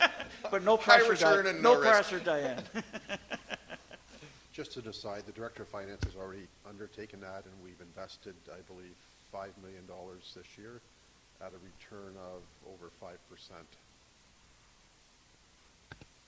Without direction from council. Thank you. So I think this is in then, in terms of, yeah. So, and then 11, import payroll information from FirePro to accounting software, GP monthly 2023. This is already in progress, so not in, I'm suggesting. Everybody looks like they're okay with that. And then 12, updating of health and safety policies. Note here, I think that note is already in progress for that one. So not in the strategic plan then. There was another line in here, isn't there, about health and safety policies? Wasn't there another one? Okay, all right. And then, so not in, I'm assuming here, already in progress, so not in the strategic plan, all right. And then 13, adding a new position, adding a new position, human resources / health and safety coordinator, a designated position to ensure we are meeting all staff training and regulatory requirements. Will be received as part of ongoing HR planning process, as a note from staff. Any thoughts on that one? Deputy Mayor Gregg? I've said it before and I'll say it again. We're not hiring any more staff. Just joking. That's my best Paul Mitchell. That's my best Paul Mitchell. I was wondering if we could consider switching this one and change the wording to review staff training and regulatory requirements practices for improvement, where we're not saying we're hiring someone new, but we're identifying that our staff training and regulatory requirements are an area that we would like to focus on. Councillor Mitchell. They say imitation's a serious form of flattery, so thank you. My suggestion was that rather than the word adding, that we consider. I think it's worth looking at, but I don't want to flat out say in the strategic plan that we're going to add another position, because we've hired a lot of people recently. Anyone else? I think I like Deputy Mayor Gregg's change in wording, because I think this is another area that I would suggest we at least talk to the county and other area municipal partners about. Does Zorra necessarily need a whole person to do this? Maybe. Don't know. Maybe that's what we'll determine, is that we need a whole person. But if we need a portion of a person, maybe we can share that with another municipal partner, or do a larger shared project with the county, a la asset management coordinator, planning, et cetera, et cetera. So I think I like that revised kind of wording around explore the need and kind of define it, and then say, what might we do? So I'm seeing nodding heads here to that revised wording. Were you able to capture that? Thank you. Just watching the time. 14, review the boundary lines for response areas for the ZF and Zorra Fire and Emergency Services, so that wherever possible, all properties are serviced by the nearest located fire station within the township. And the indication here from staff is support. Councillor Mitchell. Yeah, and this goes in line with the next one as well. Negotiate with neighboring municipalities, and I asked that be put in the previous strategic plan, and the previous fire chief never got around to it. I don't know how far process it is, but in emergency services, if you call for the nearest police office, need police, the nearest officer is dispatched. If you need an ambulance, the nearest ambulance is dispatched. But the fire service, because it's funded and grouped by municipalities, it's not the nearest. And there's a number of examples. People in Maplewood are 20 kilometers from Uniondale and Embro. They're less than 10 from Tavistock. That makes sense that we change that. On the other side, people in Wellburn are serviced by Thorndale, where Uniondale is very close. So those are the final barriers in emergency response that need to be broken down. So I think that should be a priority that we leave in there. Anyone else? I'm seeing nodding heads, and certainly the indication from staff is to support both of those, 14 and 15. General nodding heads for 14 and 15, I think. Okay, good, they're in. 16, continue to have a feature article on a Zorra resident group business, et cetera, in each edition of the Zorra Now and on the township website. Indication from staff that that's ongoing. I certainly know that we do that. Council's thoughts on that. Councilor Mitchell. Well, I submitted that one too, and that was in the last one, and it went for 2 or 3 years, and then it kind of fell by the wayside, and I felt it was important, and that's why I asked. And Karen jumped on it right away, and it is being done again. I think we need a discussion about the future of Zorra Now at some point as a online thing, and I don't want to go into detail about it now, but I think there's a difference between it being published and people getting it in their mailbox as opposed to having to consciously go online and look it up, and I would really like to know how many people actually did read the most recent Zorra Now, and whether we need to look at some other way.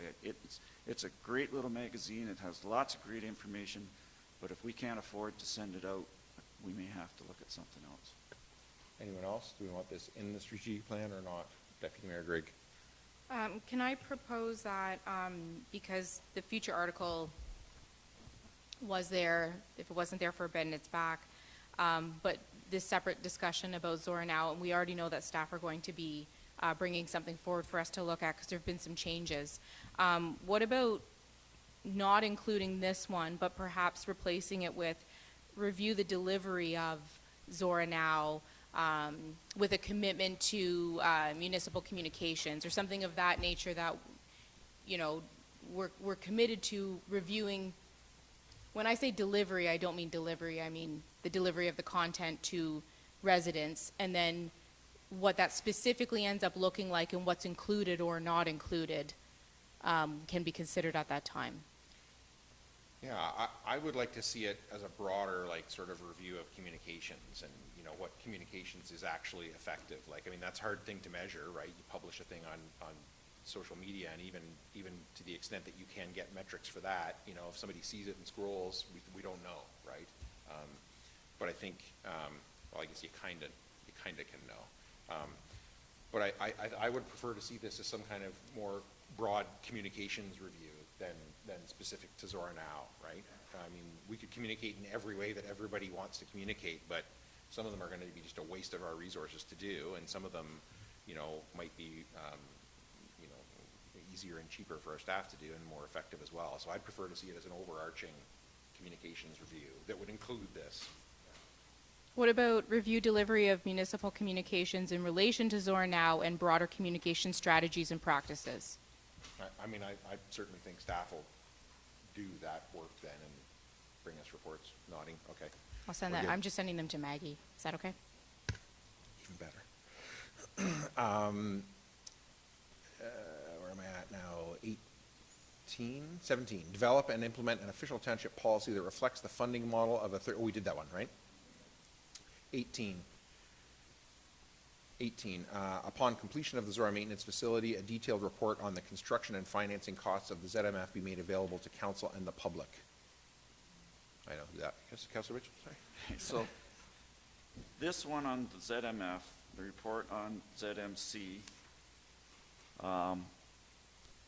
the next one on after 1 full year of ZMF, and a detailed report on the purchase and subsequent sale, and annual report on operating costs compared to natural gas and purchased electricity. I submitted all those. They're all with our openness and accountability. There's been, with all these projects, there's been so much back and forth and numbers, and once we get them done, I would like to see a wrap up so that everybody, including members of council and the public, know what all these projects cost. In a couple of examples, we came out looking pretty good.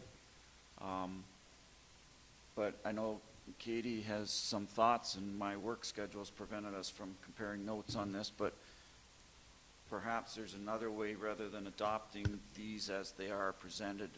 And I'll turn it to her because I know she's got some thoughts. But it's all about wrapping all this stuff up that we've been doing for the last few years and presenting a report so the public knows where their money went, what they're getting for it. I think that's an important thing to do.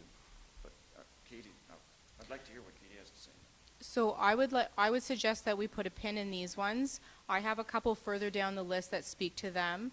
So if we can just pause those ones for discussion when we get to 54 and 55, and we can take a break from strat plan now for the delegation, if that's okay. Just, no, it's perfect. Yeah, so if council's good, we'll pause on this item now, and we'll go over to the delegation. We're at that time now, so item 7, delegations, and A, Lori McDonald, ban government and special interest group flags. Lori's here, I saw her. So if you go over to the microphone over there at that desk and just give it a tap, make sure that it's on. And then you have 15 minutes, and that includes question and answer time from council. But if they want to, if they want to ask you more questions and stuff, that's fine. They can do that. That's their time then. And I'll turn it over to you. And you'd like me to pick this up?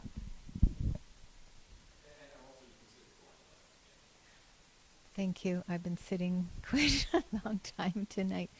Thank you. My presentation isn't going to be as beautiful written out as everyone else here. Mr. Sharpe, very well said. Thank you. I would like to say good evening, Mr. Mayor Ryan, and members of council, staff, public viewers, and attendees. All of you, good turnout here tonight. I am Mrs. Laurie McDonald, and I'm a resident here of Tempsford. I'm married and with, what do we got here? Wife. I'm a married wife, mother of 6 sons, and a 4th grandchild on its way. And long time, the McDonald family I've married into has been it's been a long-standing family history in Zorra Township that dates back over 100 years. And having strong family connections and productive members of our community as Canadians are characteristics we hold of great value. Seeing the Canada flag flying high above all businesses and homes brings a sense of peace and belonging. Now, the reason I'm here tonight, as everybody knows, is to appeal the decision I saw the council made on April 19th to a letter they received as a request to fly alternate or non-governmental flags. And I tried to go on the agenda to see if there was any opposition on that, but I didn't see, and that's why I'm here today. Can I ask was there any opposition during that time? Or opposition. well, just was there any? Oh, sorry, sorry. There was correspondence on the agenda, and council considered the correspondence. A motion was put forward to deal with the correspondence, and council dealt with that and voted. Okay, so there was people that maybe didn't agree with that. So it was a recorded vote. I just didn't see that on the. It was wasn't it? It was a recorded vote, isn't it, Councilor Mitchell? It was not a recorded vote, but I will volunteer that I did vote against the motion. Well, okay, if he wants to volunteer that, but just for the record, a non-recorded vote, there is formally no record of who did or didn't vote, even though in a modern age of YouTube, there is, obviously, but Councilor Mitchell's stated his position, so. Okay, well, thank you. Reason being I'm asking is because it just seemed like very odd that it wouldn't have any vote against, only because I hear and I see, and I've tried to educate myself on what's all said in the community, and I'm trying to get more involved in council meetings to become aware, because many of us all here being just very aware of what's going on in our world and the changes and whatnot, but we need to understand the importance of the Canada flag. And the Canada flag is all of us. It really is. Okay, anybody born, raised, living here, choosing to come here from wherever, it's the only flag that unites us all. And I'm here dressed as I am because everybody is, I think, got to know me as this, and I live by,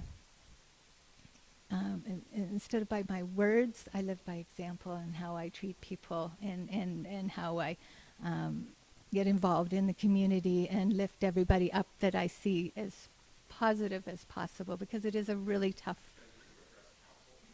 Oh, sorry. Okay, thank you. I just like to be inclusive, and here we are.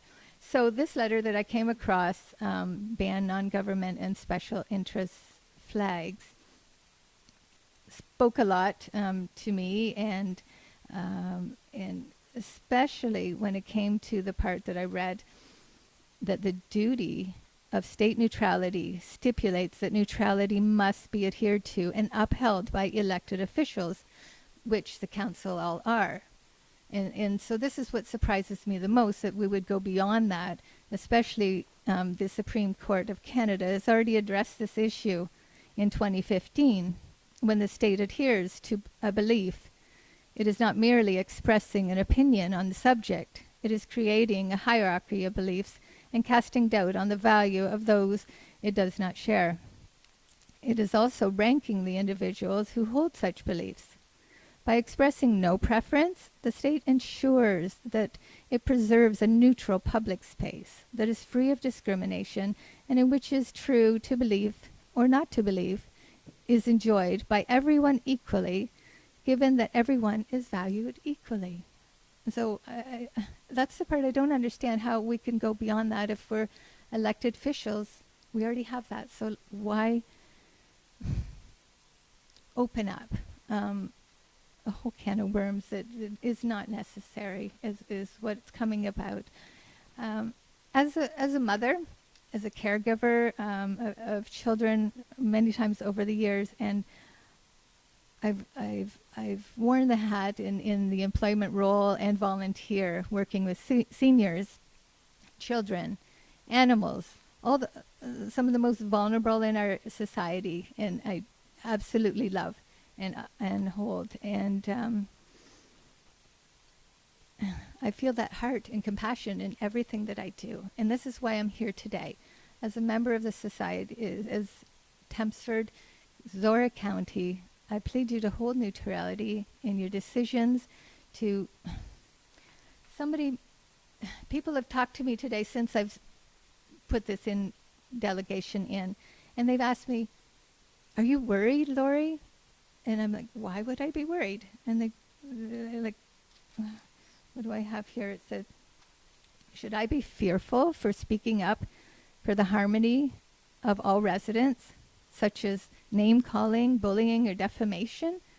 I would hope not. This is Canada. As an elder in your community, my goodness, I've been here, and I've never experienced that. And anybody that knows me and anything that I do or say or how I go out my daily life, I've never been in that situation of anybody calling me of any kind of name, because I live of love. And this is why I'm here today. I just want peace and harmony within our community. And that's all I ask of our council, to uphold their duties. Any questions for the delegation from council?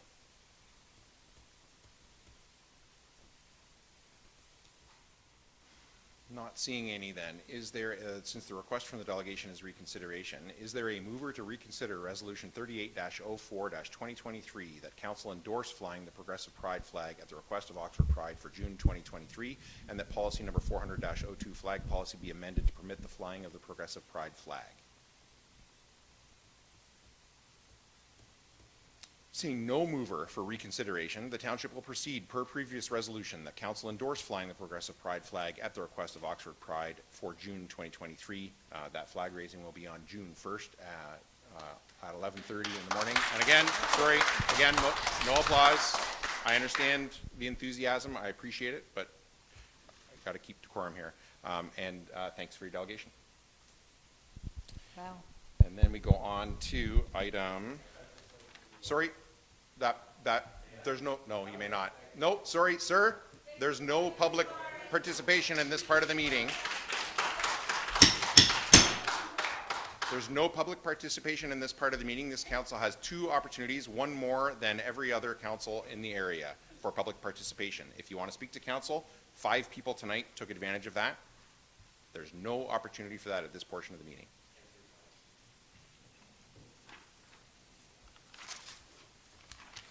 And back to item 8.6A. And I think we left off at 18. Councilors Mitchell and Deputy Mayor Grigg were talking about 18, 19, I think 20, and there was another couple that were not immediately in there. So, I think you were speaking, Deputy Mayor Grigg. So I don't know if it would make more sense to jump down to the 2 that I had now, or to defer these until we get down to that lower number.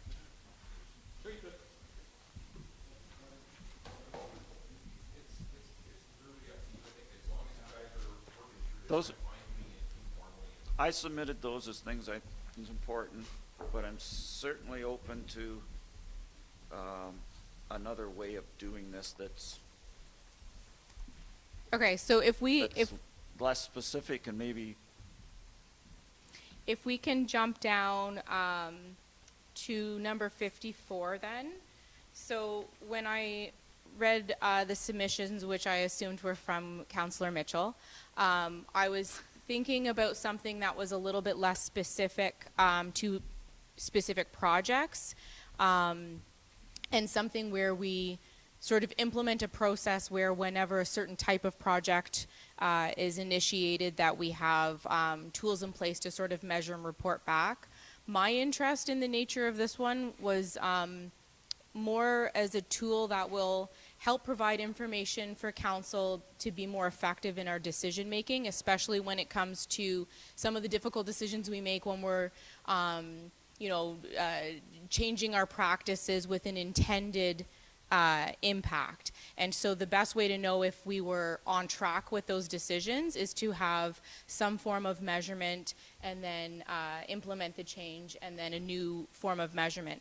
This is really no different than what we have in place for our traffic calming process that Public Works have developed, both at the county and township level. And so I'm wondering if there could be something similar that could be applied for any other similar type changes, but sort of more in that realm of decision making for capital projects that have that intended impact for, especially with the environmental initiatives.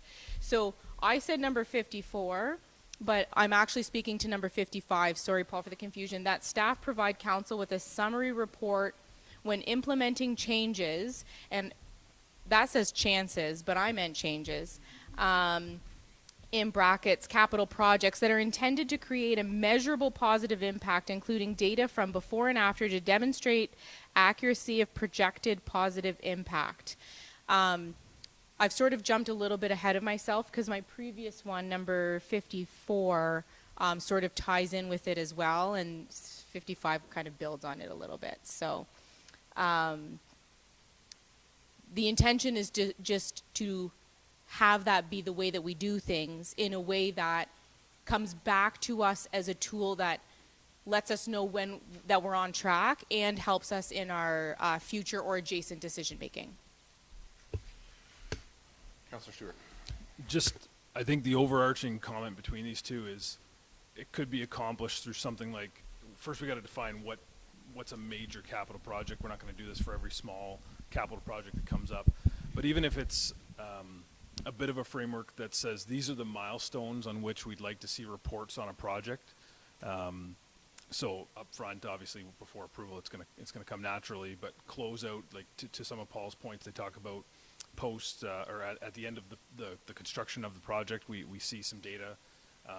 If there is elements that are unique to that project, like a solar component or any energy-driven component, we can, at that time when we're approving the project, set those project milestones to come back and say it's already clear to staff and it's scheduled out to say post 1 year from the occupancy of the building, we can build that in. So it could just be a higher level framework that we can just follow and execute on. I would just say listing as a baseline certain milestones, and then after that we can add project specific milestones to it. Is this 18, 19, 20, and 55?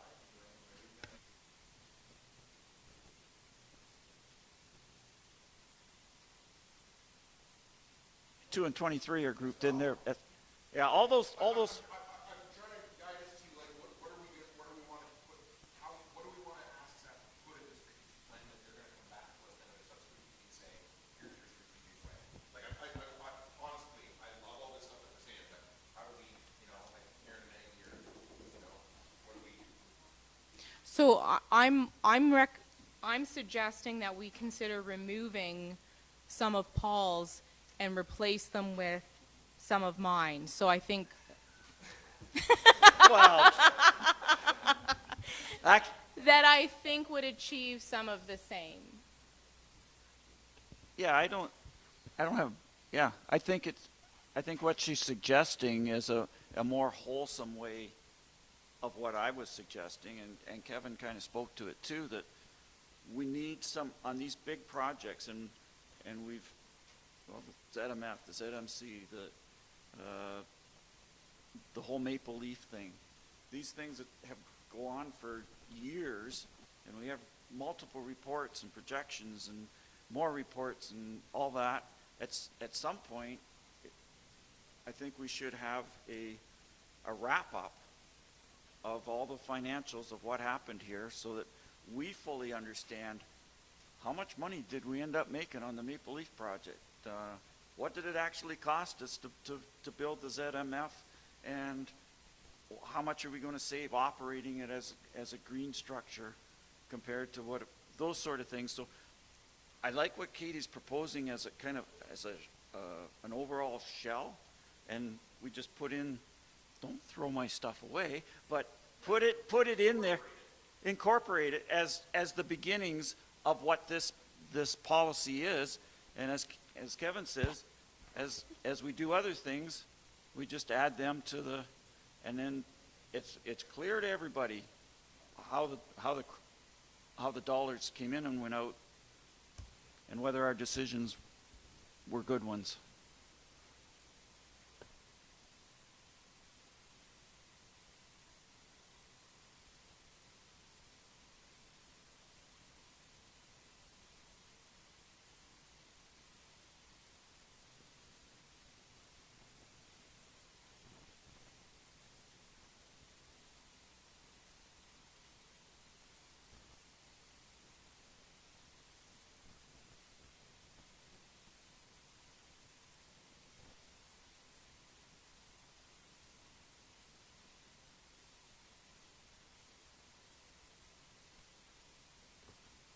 And technically only 55 from 20.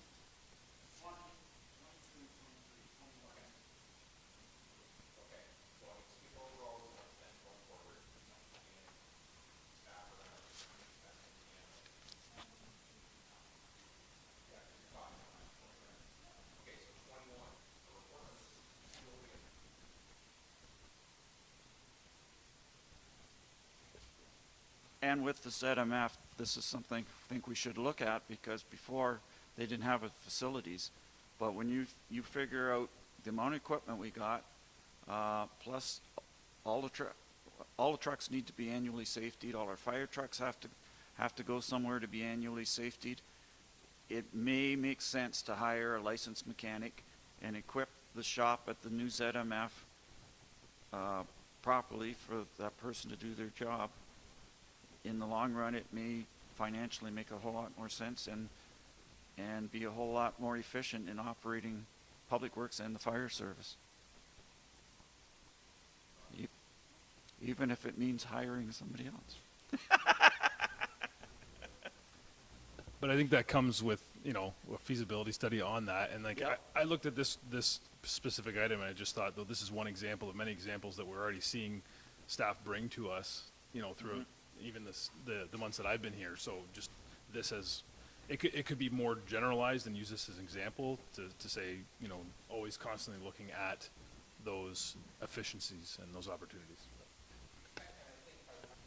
I would suggest that that staff are doing that all the time, right? But I don't think it would be a bad thing for council to articulate that under like the financial pillar of the strategic plan, to articulate that council actually explicitly expects staff to be doing that, right? I say this because I sit on another council where sometimes council members have said, why am I getting this report?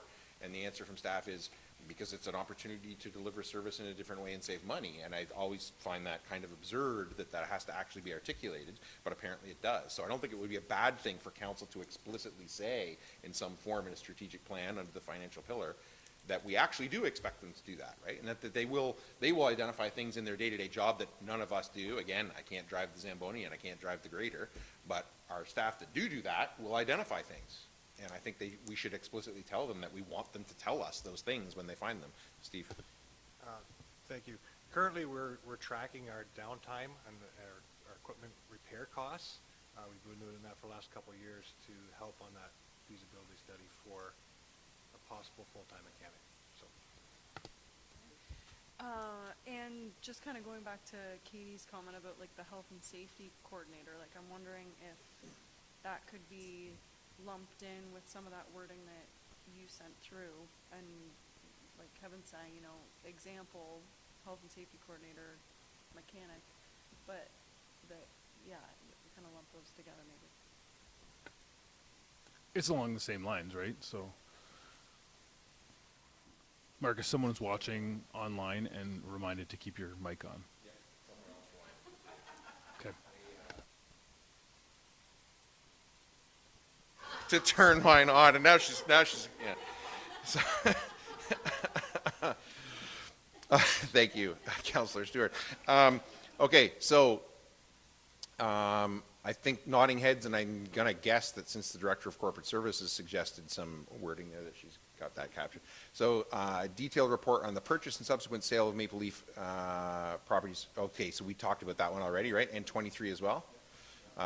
24, work with cell phone providers to improve cell coverage in Thamesford and Embro. I'm assuming that would be throughout the entire township in reality, right?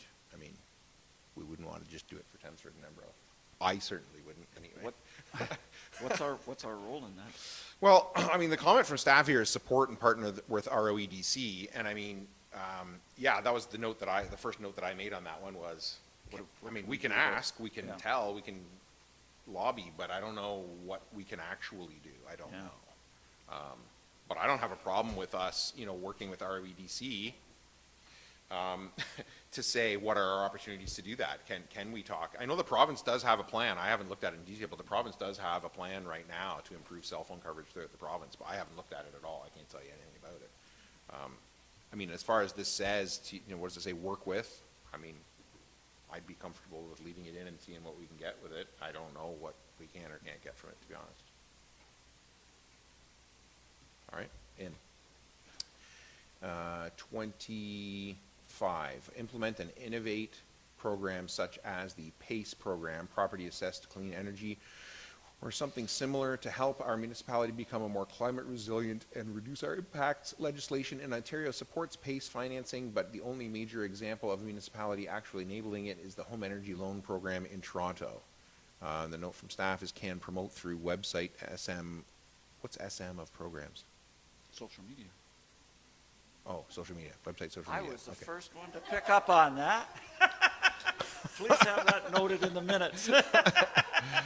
All right, thoughts on 25 then.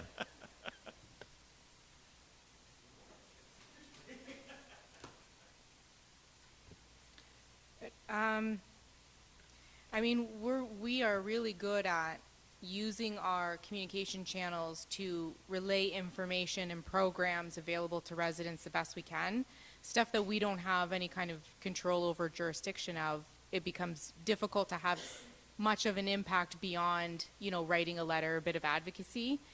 The red flag for me is the only major example actually enabling it is in Toronto. So I would, you know, and I'm making some assumptions here, and I recognize assumptions can be dangerous, but if it's only happening in a municipality of that size and nothing in between, then, you know, I'm sort of wondering what that would actually look like for Zorra. For me, I'd be happy to remove this just because I don't have enough information about what it actually is, with the side note that if anything comes forward that we can relate to residents, I'm confident that we would, as we always have, and is something that I think we're really strong with. My understanding of that program, and it's in the name, Property Assessed Clean Energy, is that it's a financing program for green energy projects. So we definitely don't have a budget right now or anywhere close to budget to be able to do that, but there are, I think we just keep, in terms of communication, I don't know if we can just tuck grants and other available things into that communication overarching comment that we wanted to improve, and find ways to take those available programs that we may not have the size or capacity to help with, and make sure residents do know about them. Just tuck that underneath. Instead of removing it completely, tuck it under communication. That's all I'm saying. Yeah, and honestly, I think 25 and 26, Oxford County basically has policy to do this already, right? You know, Oxford County has a commitment for the entire county, feasible or not, to go to 100% renewable energy by 2050. And not just the corporation of the county, but the entire county. So, I mean, these would clearly fall, if feasible, but it would be up to county to deal with those. And I think, as both of you said, like, you know, when appropriate, township staff shares that stuff from the county. So to me, I would say either take these out and leave it as is for staff to share them, or we could leave it in under an umbrella of communications, but out.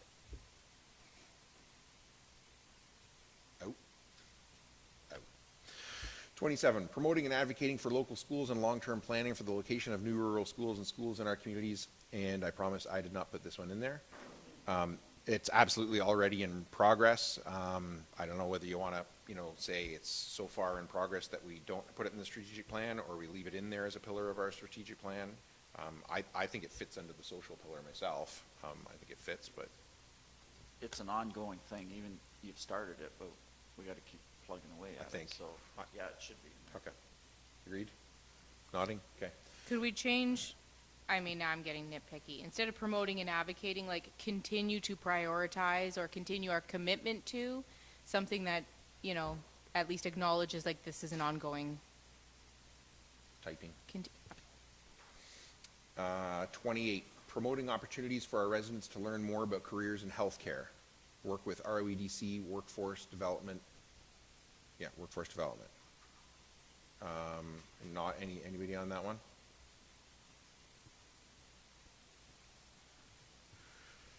I mean, Oxford County already has a program called Practice in Oxford. It's under the umbrella of the Work in Oxford program, where they promote, I mean, specifically doctors, but also just general medical practice.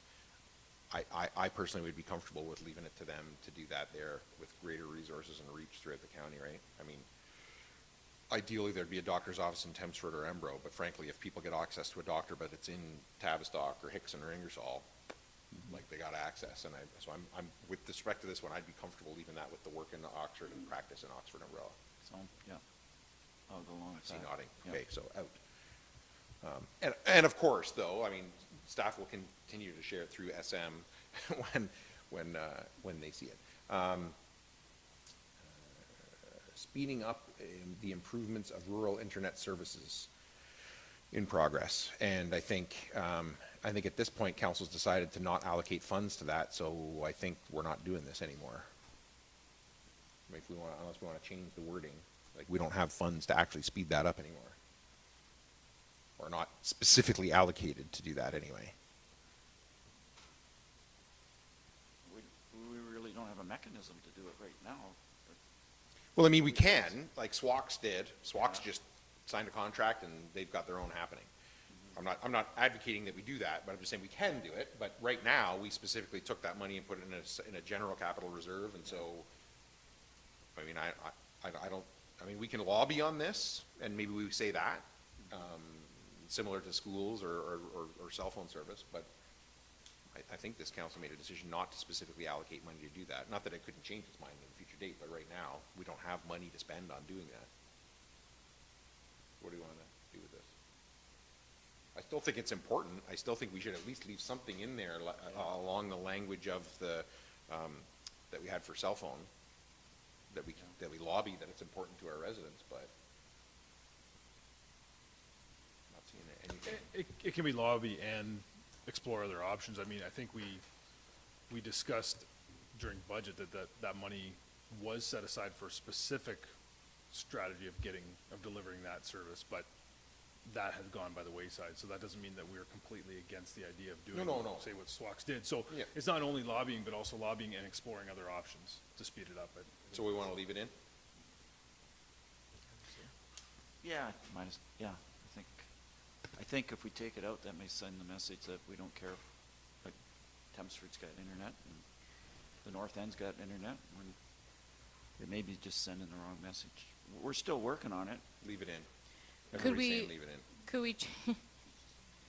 could we change it to monitor the progress of like what is it that the province has told us that they're doing, but we don't know if they're going to do it or not? Providing broadband, like, can we commit to monitoring the progress of the provincial program with a commitment to ensuring that the municipality gets internet?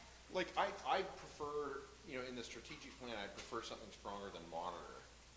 You know what I mean? Like that we lobby or whatever, Because I'd like it to be sort of standing direction to staff that when, you know, when opportunities or any communication happens, they know that council wants us to pursue this, right? They can't spend money on it until we allocate funds. But short of spending money on it, I would prefer that we said something like, yeah, if opportunities come, take it. I mean, I think they will anyway, but I think we should say so. Paul? Is advocate strong enough word? Okay. But basically, Everybody good that's with our that? role right now. Thank you. Excellent. Where am I at here? Thank you. Implement a program that promotes careers in healthcare and in our libraries and youth programs. One example is the Discovery Healthcare Day Camp, Distributed Education, Western University. Work with REDC, Workforce Development.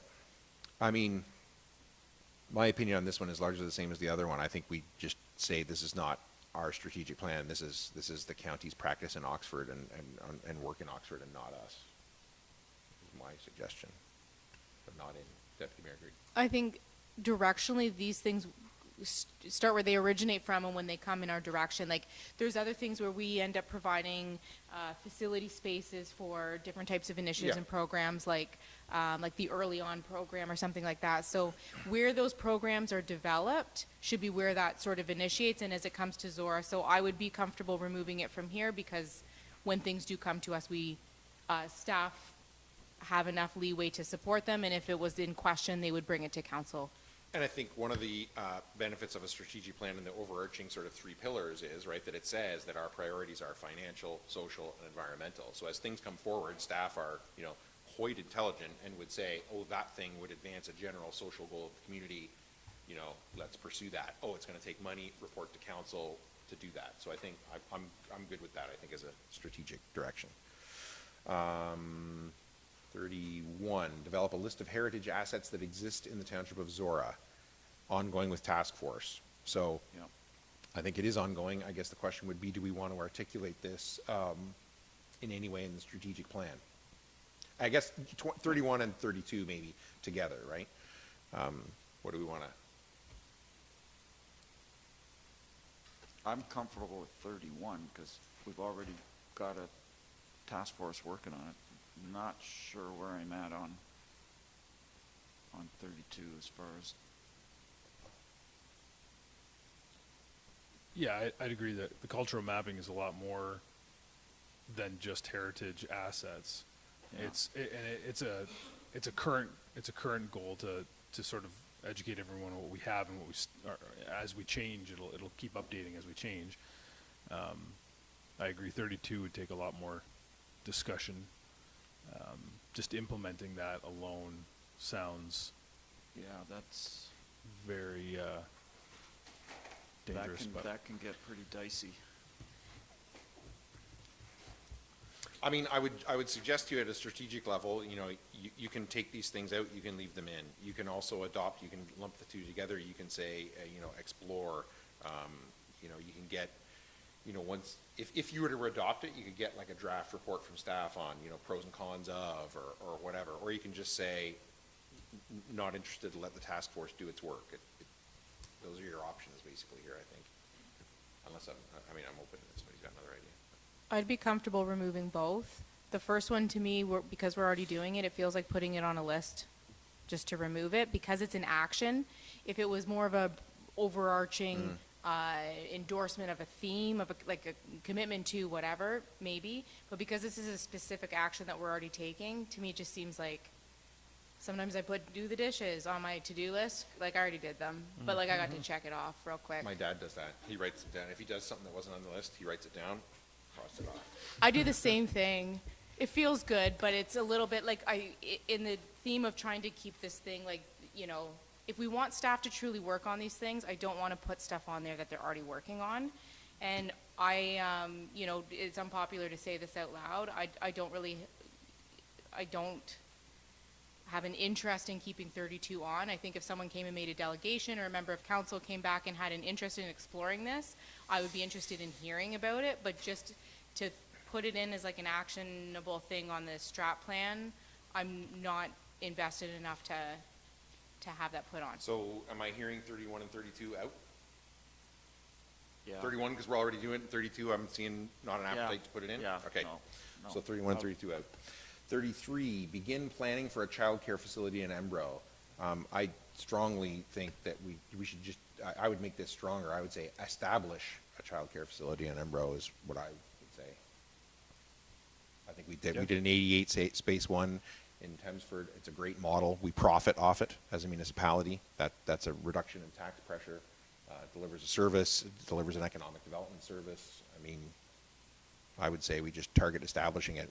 Staff work on it. We get reports. We make decisions as we go, and we, can decide how to proceed or not to proceed at a later date. Nodding heads. Mm-hmm. Okay.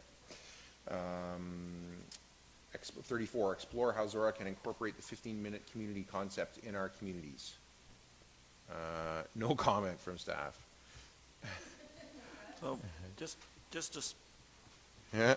clarify, 15-minute community is where you can walk to everything you need in 15 minutes. That's a definition? It's a planning principle and philosophy that aimed, I should add, at large urban municipalities. Yeah. That suggests that from a planning process, you should plan so that you have the things that people need on a regular basis. Yep. So groceries, school, employment, libraries, recreation, parks, etc., within 15 minutes walk of your home is the idea.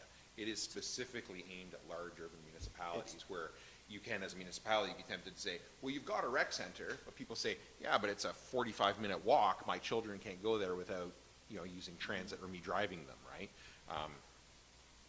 It's against suburban planning where you build houses over here and everything else they need is way over there. Yes. It's kind of going back to the village Yes. concept sort of thing. But I don't know Which how. we have. Yeah. It's probably possible in Thamesford, but. Well, I mean, it only takes 15 minutes, I think, to get from Thamesford to Embro. If you walk real fast? Oh, sorry, yeah, I'm driving, yeah. Okay. Yeah. But the 15-minute is a walking thing, right? Yeah, yes, Okay, yes. it's not. Yes. But I mean, you could walk from one side of Thamesford to the other in 15 minutes easily, I would think, right? It's about 2.5 to 3 kilometers top to bottom. Yeah. So. There you go. I'll see you on the other McCarty side. to Linda, let's go. Can we, so I would be in support of removing that because as soon as I'm seeing 15-minute, I feel like if we've learned anything about people hijacking ideas and turning them into new concepts or misinformation spreading and Yeah. turning it into something where you're not even dealing with reality anymore, I think as soon as we put 15-minute in here, we're barking up the wrong tree. I think we are already working within policies because of the rural nature of our municipality that encourages us to densify. We personally, as individual members of this council, support densification, and we're also advocating for the province to stop the types of policy changes that are going to make, that density for our developments not as mandated, and then we lose our farm. We fight for our farmland every day. I don't think that, the nature of our municipality does not require us to put this in. So I don't like the wording, but I don't even think we need it as a reworded item. Out. Okay. Other than to generalize to say that there are certain things like a grocery store in Thamesford that is something we do not have, and just to affirm, and I know we've all said that we're interested in densifying and finding ways to bring businesses to village cores, but I think that still could be a general item that we would include as a strategy. How we get there, policy's one way, but there could be other ways that come up over 4 years that we aren't thinking of right now. So I think it's still okay to say the theme of that is to get more services in your villages, and I still think that's important. Yeah. So. Absolutely. And we've kind of already addressed this with our agreement with Kingwood that there will be commercial stuff put in their development eventually. So, out? Out. I mean, that specific wording? Yeah. 35, provide resources to assist community groups in working together. And the note here is contained in Rec Master Plan. So in the Rec Master Plan, and I believe our current practice is, Matt, right? Don't you have annual meetings with like winter user groups, summer user groups? I feel like, and then there's a third one, just community groups that aren't necessarily specific users. So recreation facility users. So we've had in the past with the Recreation Advisory Committee, We did have the community groups and kind of reoccurring meetings twice a year, kind of grouped into both sport groups, but then also just kind of service clubs and general community groups.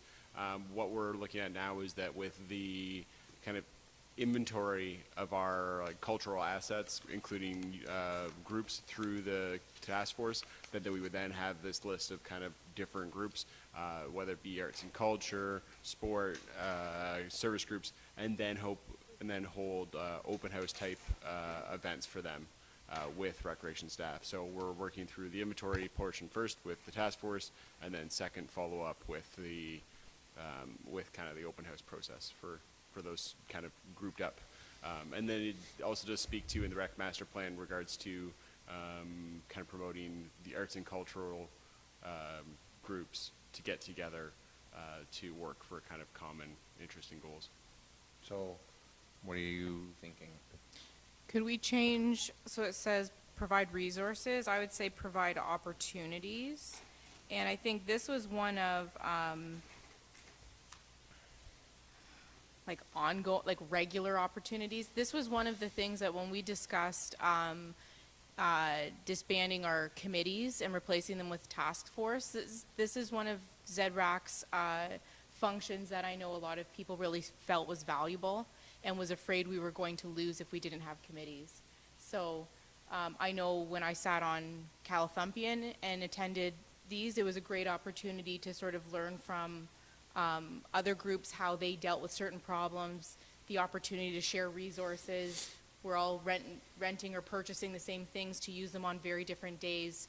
And those relationships are very difficult to form in a rural municipality if there's not a scheduled, organized opportunity to get together and discuss both sort of, you know, some of the municipal context stuff, which really was part of the meeting, but also then to start forming those relationships and figure out how to be more efficient in keeping our community events going. So I would like to keep, that wasn't my submission, but I do like it. I'd like to keep it in, but then maybe just change it to provide opportunities to assist community groups in working together. I understand it's something that you're sort of kind of working with anyways, but I do really like it and would like to keep it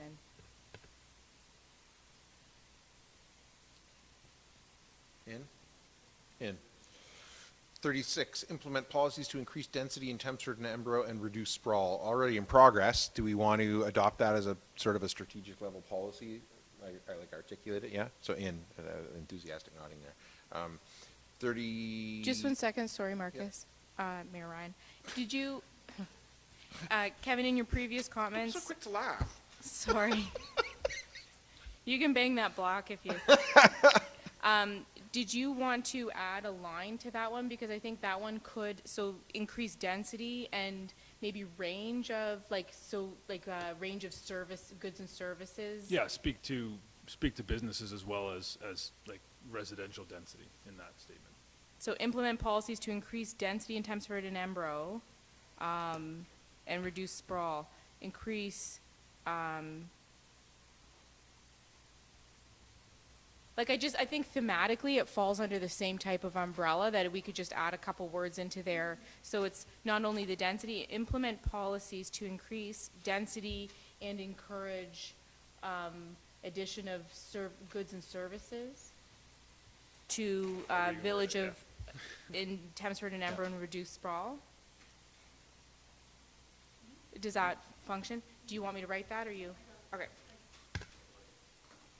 Basically, you're saying residential and commercial density? Yes. Should we say employment as opposed to commercial?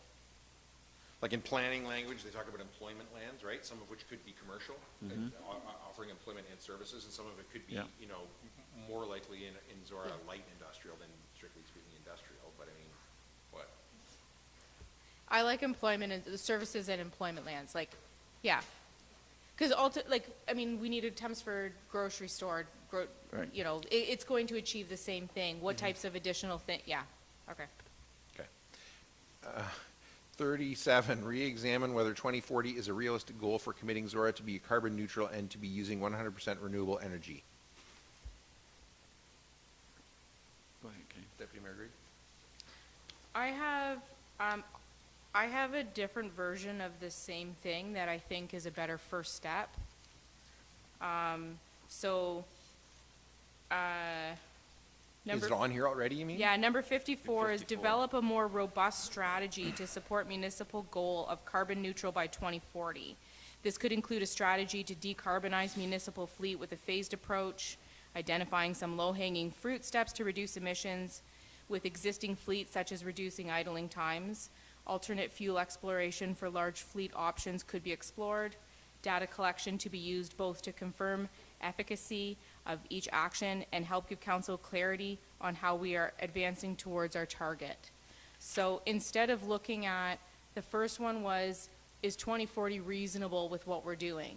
And I think that doesn't take enough action. I'd rather say if 2040 is the goal, what is our strategy to actually achieve that? In developing that strategy, we could identify that 2040 is not reasonable, and at that time, council could look at either increasing the actions taken or pushing that date out further. And that would be for council to decide, but I think I would rather look at developing a strategy to achieve our goal as opposed to assessing our goal to see if it's feasible. Obviously, it's heavily flavored with, I attended the Good Roads Conference and learned about some really cool poop trucks that are, dairy farms fueling fleet not too far from here, and while they still have emissions on their municipal fleet, the net result is actually carbon positive when you factor in the operation of the dairy farm and then the municipal fleet. So I think our current practice is we're keeping our eyes on when different electric vehicles become available for us to consider purchasing and the price points are high and are we getting a lemon. I think this would give us some opportunity to start making some headway on our targets, but sort of widening our view and creating sort of some goals. I also was a little bit influenced by that really great energy report that we had as an information item from the county, where they do have those targets and where they're advancing. I understand we don't have the depth of staff here, but if there's something that possibly even the county would be able to provide us some templates or something. So that's the general nature of what I'm thinking and maybe why we could remove the one that was just being evaluated 37. as number So 37. we're talking Thank about 37 and 54 sort of now, if that's what everybody wants to talk about, or pull them apart or whatever. Any thoughts from anybody else? Paul? I like everything Katie just said. I like her 54. In the past, I've viewed said that I wasn't happy with the previous, just a commitment to carbon neutral by 2040, and I think 8 years ago when that was put in the first strategic plan, that was a viable thing to say at that time because it was 25 years away, and the assumption was that the technology would evolve and it would not be that hard a thing. But in the last 8 years, we've had some real hiccups with the ZMF green energy part. I don't know if it's the technology is the problem or the people installing the technology, but it hasn't gone as well as we thought. Right now, the electric pickup trucks, there's only one available. We want to move that way. What's the viable way of doing it? We just bought 2 diesel fire trucks that are going to be in operation past 2040. It's in the next, 10 years? Not too distant future will be, I don't know what's the lifespan of a grader. It's 15 years, so we're not too far. If we're going to be carbon neutral by 2040, we're going to get you some electric graders, Steve, or that sort of thing. But these are the problems that are becoming more evident as we get closer to 2040. And I think rather than just saying that that's our commitment, we need to come up with a viable plan and other options of how we're going to do this. So yeah, I like 54 a lot. So 37 out, 54 in? Yes. Yeah. Okay. 38, working with community groups to have them utilize Zorra's community calendar and social media platforms. There's a comment there from staff. I think it's on this one. Encourage community groups to use the community calendar. I mean, I think we do this. Do we want to articulate in strategic plan? Out? I'm seeing out. Okay. I think it's out. 30. Yeah. I mean, that's certainly my view is unless it's like you said before with, I can't remember what one you said it's an ongoing, schools one you said, but it's an ongoing thing we have to keep,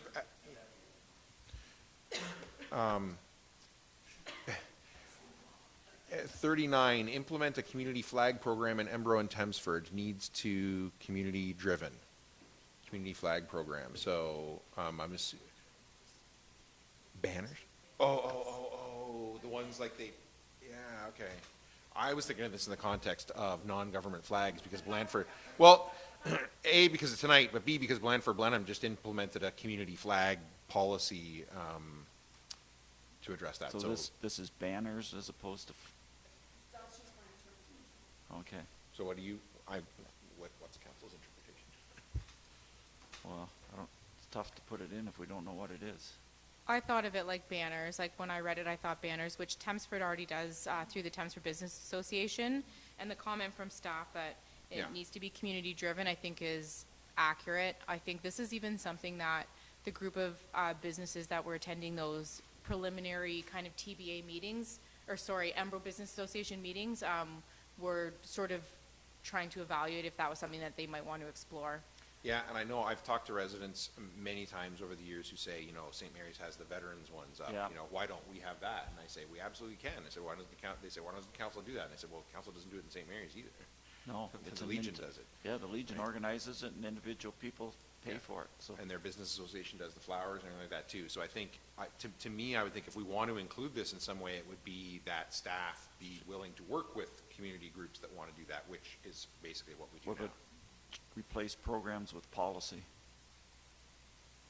Yeah. So that when they come forward to us and say, Yeah. we can say, and that could be as easy as borrowing from many of the other communities. It could be, except, I guess the thing is, what if they want to use, typically they're going to want to use hydro poles as infrastructure, right? Mhm. And we don't own them. Yeah, so we need to So it's tricky. be part of the I'm not policy. saying no, I'm just saying, I don't know what that policy looks like when we're not going to be doing the banners and we don't own the infrastructure to hang them on. Yeah. What do we, I don't mean to be difficult, but I mean, literally, what do we do? We I can give them think- a phone number. Here's the home phone number for Earth or Hydro One. I think we remove it for now, and if there's a new banner program that's starting that seems to, I think often when a problem comes to us, I like being proactive, but sometimes the policy development comes from when the problem actually comes forward. So this might be something where we could have staff draft a policy and then we don't actually need to use it because, like you said, we're not making the banners, we don't own the infrastructure. But if community groups have the idea to come forward and there's a bit of a problem there, then we can absolutely, So out. The next one is 40, extend sidewalks to Embro Zorra Community Center. This said, the comment from staff says, more suited to be part of 10-year capital budget process, DC to look at this. DC? Oh. So I think we're going to get a report per resolution tonight. We're going to get a report on a, what? We're doing this informally. I know that one. Yeah. I think there was resolution tonight. We're going to get a report on this. The report will probably say what the impacts would be on a 10-year capital budget. Do we leave this out? So Leave it out. It's a specific. I think it's out. I think we have, what? So I have number 56 is thematically the same, and I think 56 would make it more, if we like that one, it'd make it more comfortable to remove. Support, protect, and enhance active transportation routes, especially in settlement areas. So exploring the option of extending the sidewalk to wherever it needs to go to for the function of the community. If that's set as a priority, then when, the timelines and how far and whatever, when we ask for those things, they align with that strategic plan. So 40 out, 56 in? Yes, nodding. Okay. 41, work with Harrington community members to better engage the community. So first of all, I have to say, I've said this a million times. I've said it to Harrington people to their face. They are weird, right? They are weird, and they are, without a doubt, the most engaged community on a per capita basis in all of Oxford County. So in a way, it's weird we're getting this, and in a way, of course we're getting this. I frankly don't know what to do with this, though.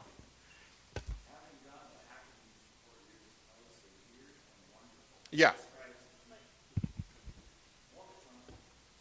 Yeah, weird and wonderful. Yeah, absolutely. Yeah, and super engaged. But So I don't know I what don't we- see how we can be more engaged with the people of Harrington than we are. Yeah. So I don't know. Maybe we send them a letter and say, can you literally explain to us how you can Yeah. be more engaged? Like, I mean, Yeah. honest to God, I've said this to them many times over the years, like, on a per capita basis, they are like, yeah, Yeah. I don't know what we do with this. I think our item that spoke to evaluating and enhancing our communications, this would fall within that. And obviously, because they're so well organized and communicate so well, I'm sure they'll provide us some feedback as we're going through this. And if there's anything additionally identified, then we can Okay. consider it then. So out, because we're going to consider this addressed under the communications item, whatever it was. Yeah. Okay. 42, I'd like to see council create opportunities for residents to get involved, similar to advisory committee or a standing committee. For example, Chelmsford is growing quite quickly, and I think having more buy-in from residents as a group would be beneficial. Create a space for people to work directly with their ward representative or directly report discussions or recommendations directly to the ward rep.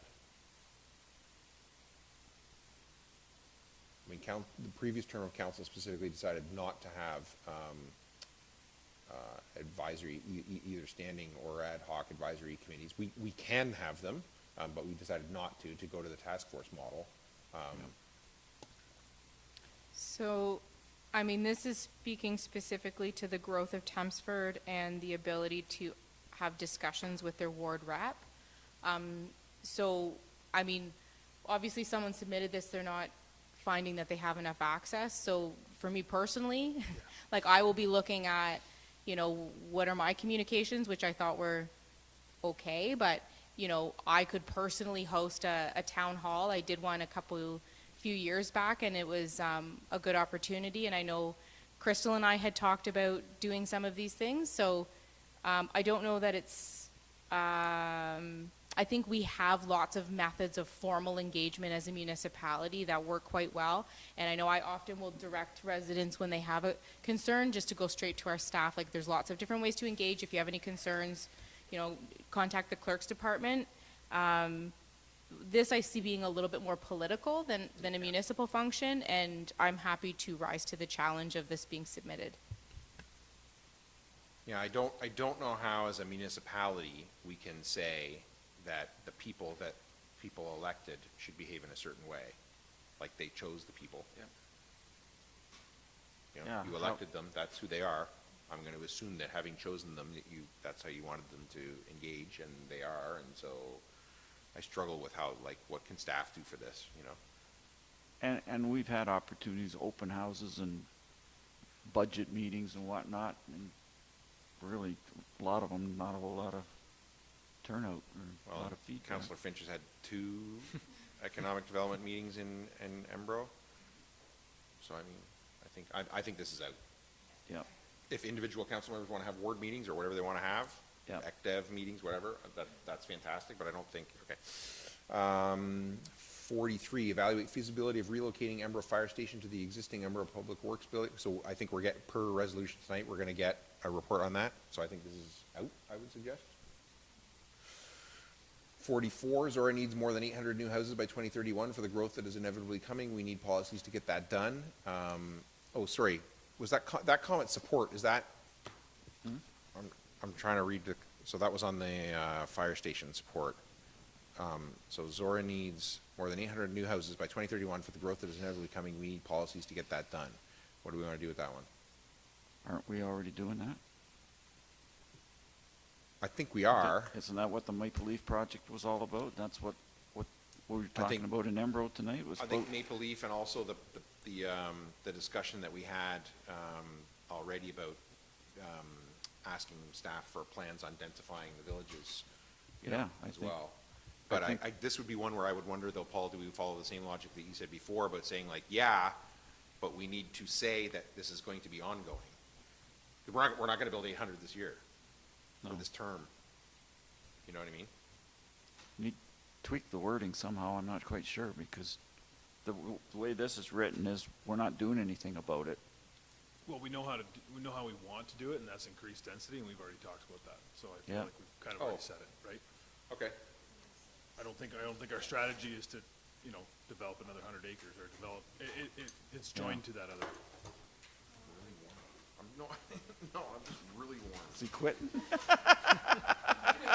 No, I'm just really warm. No. Have you got another hockey sweater to put on or something? Yeah, no. It's too warm a jacket for this time of year, really, is what it is. Pressure. Okay, so we're saying this one's out then because we've talked about it under density before. Yeah. We're yeah. worried with that? Okay, it's out. That was mine, by the way.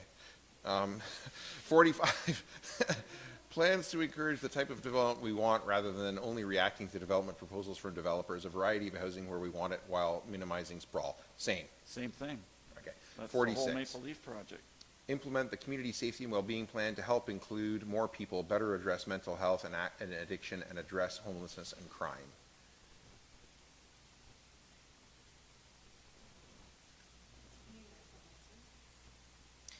So I respond to this, we're already doing it, so take it out, and sometimes I say we're already doing it, but leave it in. This is one that I would propose we leave in. We are already doing it, we have a requirement to do it, but I think as a priority, when we have opportunities to really align with it, I would like for us to remind ourselves of this I commitment. agree. I think this is an important one that we actually articulate in the strategic plan, because I think if this, this has the potential to address many things, and let's not forget that the place that this whole thing came from, which is now the Oxford Safe and Well Plan, was from Solicitor General, right? Aimed at reducing crime and policing costs, is where it came from, which is a direct budget item for this council, right? So I'm going to suggest that we leave this one in. We're doing it already. We're invested in it. We have a legal obligation to do it. And in theory, if we do it right, it saves us policing money. Nodding? 47, total life cycle cost models to better assess the true long-term costs of assets and services.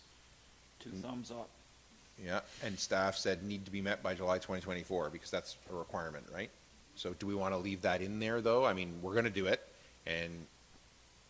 but do we want to leave that in there as one of those, like, in there. even if we're not required to do it, we want to do Yeah, that, we right? want That everybody to know that exactly. that's what we're doing. Yeah, And have been doing. yeah. So leave it in. 48, implement a robust asset management plan to accurately forecast the maintenance and replacement costs of, of all assets, buildings and equipment, and plan finances accordingly. Plan in place to provide counsel this year. So again, I would say this is the same as the previous one. Yes, we're going to do it. Yes, we have to do it. But also, I think we should leave it in there as a strategic plan to articulate it. 49, develop a plan to secure the future contribution of our schools to our communities. We covered this one already, I think, right? So 49 out, we covered that under previous language. 50, encourage builders of developments to put funds into existing green spaces with intent and purpose instead of allowing them to write a check instead of building park space.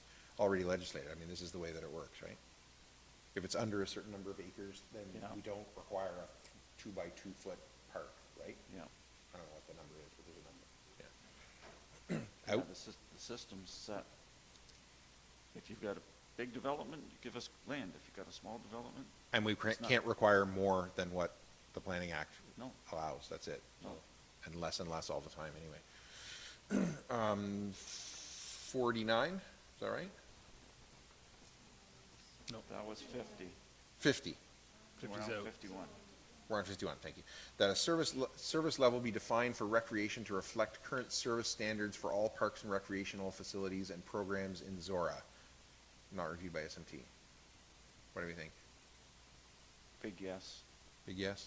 Big yes. I think we should define a service level. We have defined service levels for fire. We have defined service levels for public works. I think if we define what does it say? I'm just looking for it. I lost it. 51, thank you. That a service level be defined for, yeah. I think we should define, I don't know what that service level is, but I think we should define one and say, this is the service level that we deliver, and therefore we budget accordingly, just like we do for other departments, other services. Report to come later that says what that service level is. I think I'm seeing nodding. Okay. Yep. 52, enhance communication regarding speed limits in settlement areas to increase public safety, including that speed areas be established, confirmed, in settlement areas and be signed to reflect entering, exiting speed areas, method of signage as is being implemented in other municipalities. We adopted the, what do we call it, the? Traffic I've lost- calming The policy? Yeah. I lost what it was called. Traffic But we- calming and speed. And there's Control. all kinds of things in there, how people can give us feedback about their communities and whatnot, so I think it's already done. Whether people think it's effective or not is. So we currently have like areas that have speed limits, but depending on how you access that areas, you may or may not have come across a sign that tells you what it is. So this was mine. So what I was hoping was that, know. could you tell by the, The wording? what I was hoping for was that the maintenance facility would eventually be built, and that once the Public Works Department had a bit of different space within their workflow. This is something that 3 years ago I wanted to bring it forward, and I reckon, so there's random speed signs in certain spots, so you kind of know what the speed limit is, but if you get onto McCarty Street from this side, it says 40, but if you come off of a 50 and turn this way, there's no sign, so it's technically a 50. So is it a 50 or 40? And so a review of that to update signage could be all it is that I asked staff for. But the reason why I put it in the strategic plan was enhancing the communications as the strategic priority, because there has been a shift where in a bunch of other municipalities, they establish it as an area, so that in our settlement areas, instead of us putting up signs where, in anytime you leave one area to enter another, it just says it's an area, and then no matter what street you go on, you know where you are. So the enhanced communications is sort of the commitment, and then I said including, I guess it could be consider. If this is something that's better for our existing processes, I'm content to engage the process. Yeah, I think we tweak something we're already doing. Whether it's a big sign that says all side streets are 40 kilometers in Thamesford, but I don't know, but.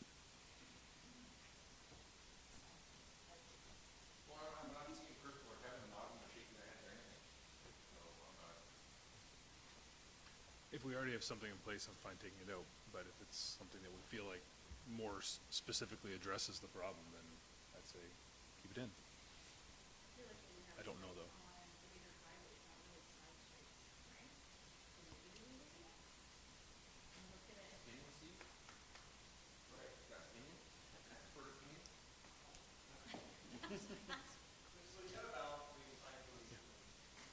Yeah.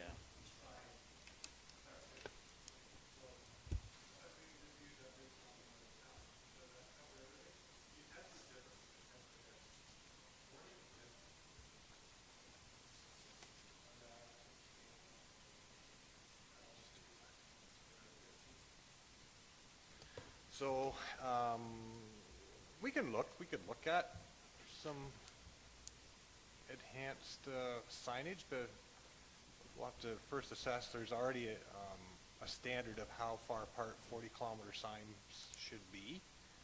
I think it's important on roads that we're seeing high traffic volumes, such as Banner Road, that those are important. Those are properly placed and properly spaced, but, I mean, we could look at it. I could also just identify, like, there's a few locations where you leave a 50 and there's nothing that says 40. I could just identify those, flag them for staff, and let staff deal with it internally. It doesn't have to be a big thing. My intention was to change the method of signage, which obviously would take a review from staff to see if that's actually effective and aligns with,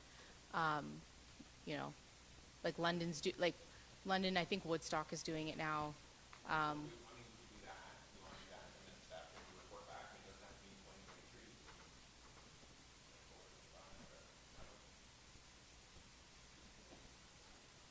Let's just take it out. Like, I'm not married to it enough. If there's enough to, yeah.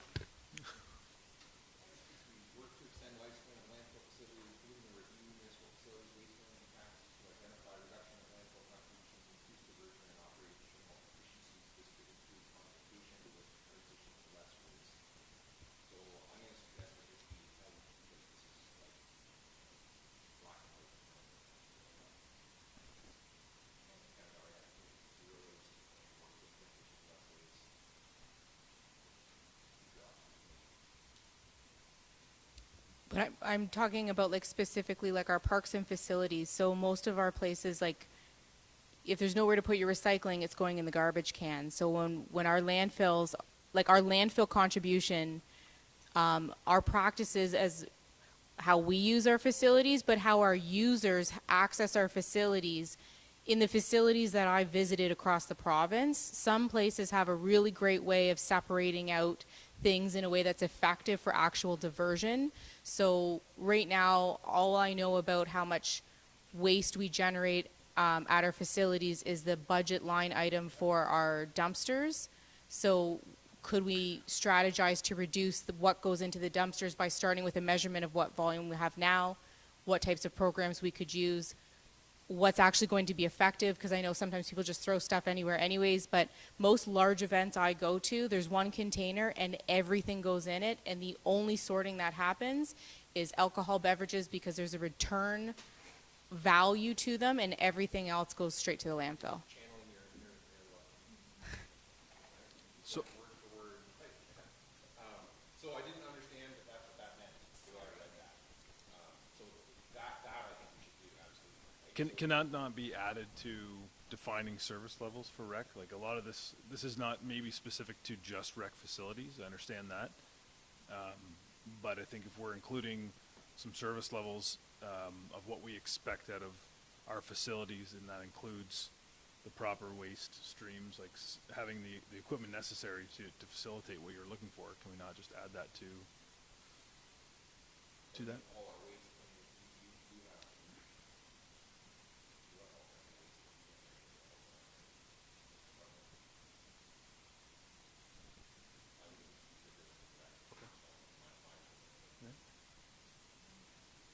Great. I think it's bigger than rec, is my opinion. Like, it's a very different kind of waste that Public Works generates, but I mean, it's a large quantity as well. I think, I'm supportive of this. I think it's a good thing, you know. Costs us money too, right?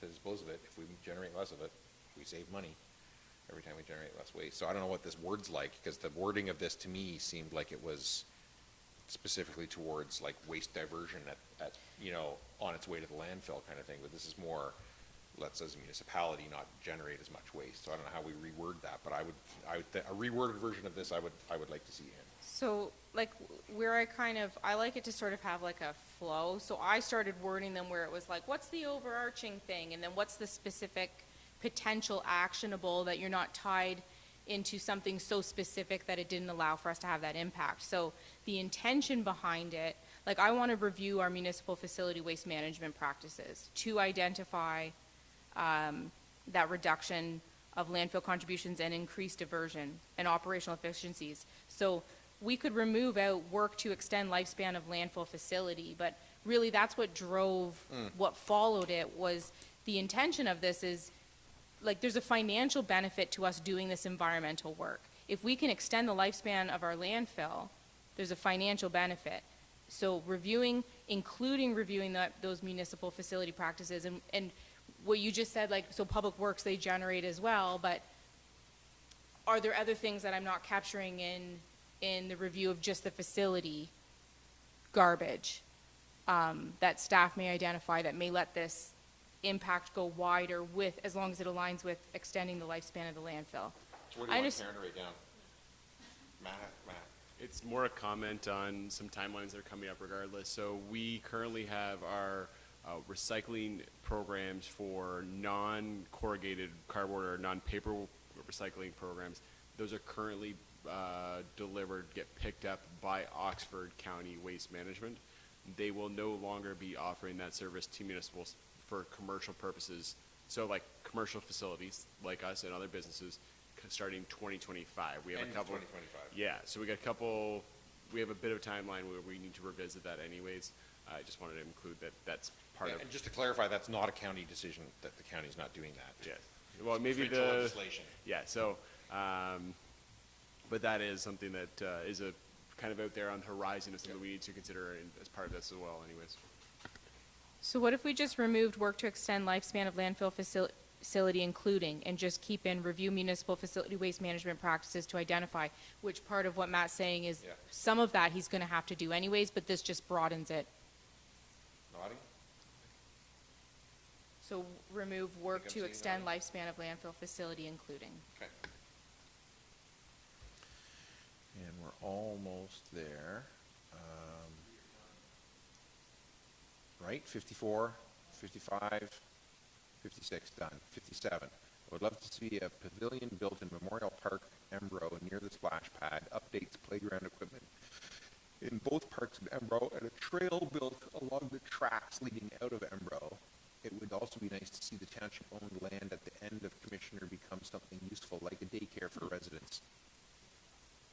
No. Yeah. So I think pavilion at Memorial Park, Embro, I don't know if that's feasible or not, but yeah. But I mean, earlier we talked, there was two items that I think we combined into one about that direction of the 30-70 split. And yeah, I don't want to presuppose what policy would look like, but I mean, what has historically happened is that it was a community-driven thing that then ended up in the 30-70 split, in which case this would be similar to that. I don't know if I'm overstating. I'm just trying to get us to the end of the meeting. But the other thing here is a trail on the tracks. We don't own those tracks. I'm 99% sure we don't own them, so we can't do that unless we bought them. I'm not seeing anybody nodding with that. And it would be nice to see the township-owned land at the end of Commissioner become something. Yes, so I mean that's under review already. So I would say 57 is out for three different reasons. 58, I would personally like to see the library stay in Embro so my daughter can continue to walk, bike there for books. So that's, you know, not up to this council, strictly speaking, but this council can advocate for that if they want with the Oxford County Library Board in Oxford County. What do you want to do with that one? Just from my knowledge, is that stemming from a risk that the county feels it's not viable to keep a library there, or is there fear that it would be taken out from what anybody knows? I mean, I'm not on the library board anymore, but I was chair of the library board for 3 years last term, and there was never discussion of closing that branch. 2 terms of council ago, there was a presentation from Oxford County Library Board to consider moving the Oxford County Library branch from Town Hall in Embro to the rec center in Embro, and the council today didn't do it. So I don't know if that might be what they mean. I don't know. I think we, oh, sorry, we're gonna. I think we can remove it, but I love that this was submitted, especially so my daughter can continue to walk and bike there for books. I think what it is that this individual is advocating for flavors a lot of the work that we're already doing. I think immediately of the MOU with the school board and library to explore options to, as much as possible, by pooling amenities together, you automatically have better access to them. So I would suggest that we remove it because it's not really a strat plan item, but I think we've all heard it, and I think it will continue to flavor the work that we do. The other thing is, like, it's interesting because, like, the bank closed, right, in Embro, so, like, there's this sort of, like, we lost our bank, so now we're going to lose our library, but that may or may not actually happen. So what I'm hearing is there's nothing confirmed saying that it's going to happen, but it's interesting how sometimes, you know, those connections get made and then you think, you know, it's all going to go. But visiting rec centers that have libraries right in the building always make me so excited. Seeing families come in and someone has a practice over here and some kids are doing books over here, and, you know, there's a walking track and we won't have it quite like that, but man, I think like this kid would have no, you know, anyways.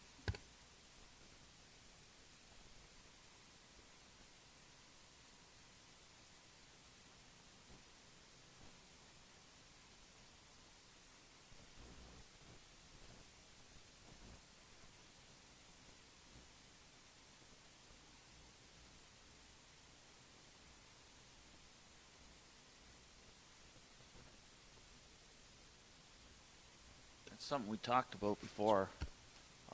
2 reasons: the growth of Thamesford, and whether we need to redistribute, and the other was now that we have a full-term deputy mayor, whether we should look to do what some other municipalities do and make that a separately township-wide elected position. So I would, hadn't thought of that before, but, or I hadn't thought of it recently, but yeah, I think that should be in there, that before, yeah. Yeah.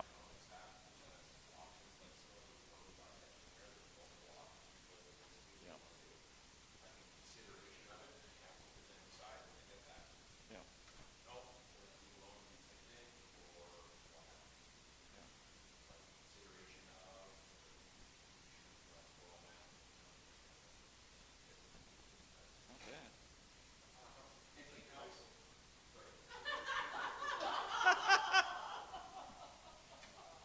Opportunity missed.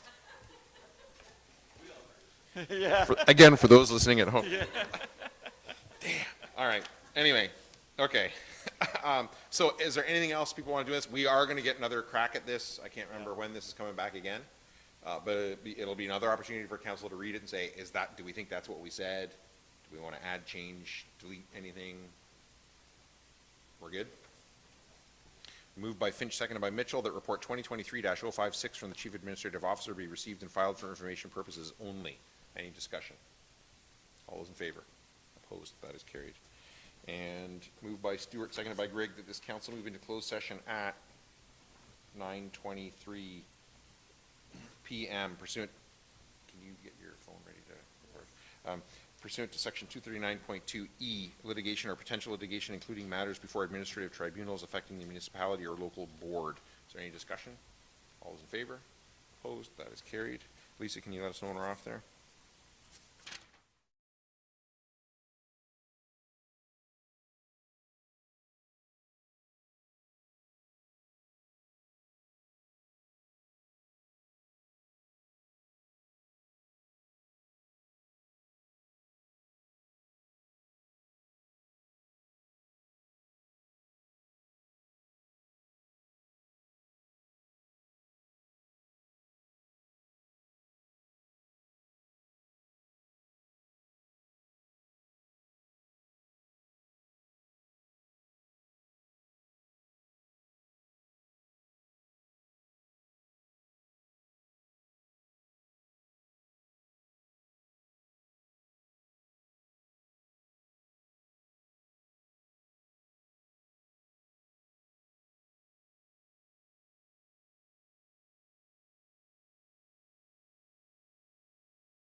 Thank you. And I think we have bylaws, items of community interests, confirmatory and adjournment. You're good? Okay, so bylaws, moved by Mitchell, seconded by Finch, that bylaws 28-23, 29-23, and 30-23 be taken as read a first, second, and third time and finally passed, and further that the mayor and clerk are hereby authorized to sign the same and affix the corporate seal thereto. Any discussion? All those in favor? Opposed? That is carried. And items of community interest and the calendar. Whoops. Something's going on this weekend, I think, right?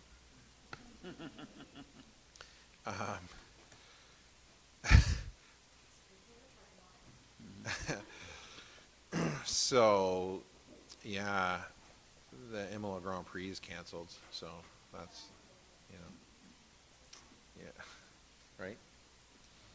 Yeah. That was the first thing Fiona said to me when I got home today. She said, hello, the Grand Prix is canceled. So yeah, a whole bunch of things going on this weekend in Thamesford, obviously, right? I mean, I think the first thing is the Friday lunch thing at McFarland Roland's Hot Dogs as a fundraiser for Calathumpian, and then on to townwide yard sales, Practically Hip concert, and I can't remember, the firefighters car wash, trout brunch, slow pitch, parade on Monday. Yeah, that. All that stuff. Yeah, so I'm going to spend the weekend in Thamesford, basically. What else have we got?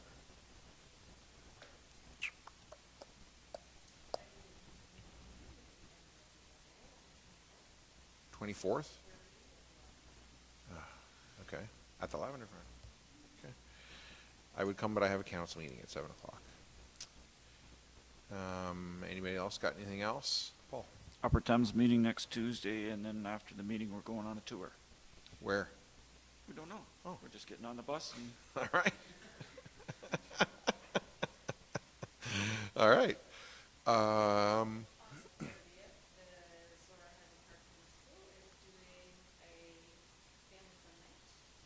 On the night of the 30th?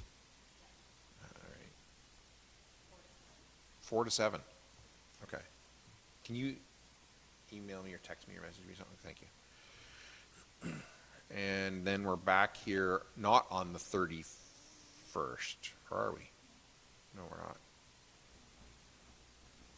Oh yeah, June then into the, so the next thing I have then is us back here on the 6th, the 7th. Is that right? Am I missing anything? Camp Molly. Camp Molly. June 1st to 4th. Graduation is on the 4th.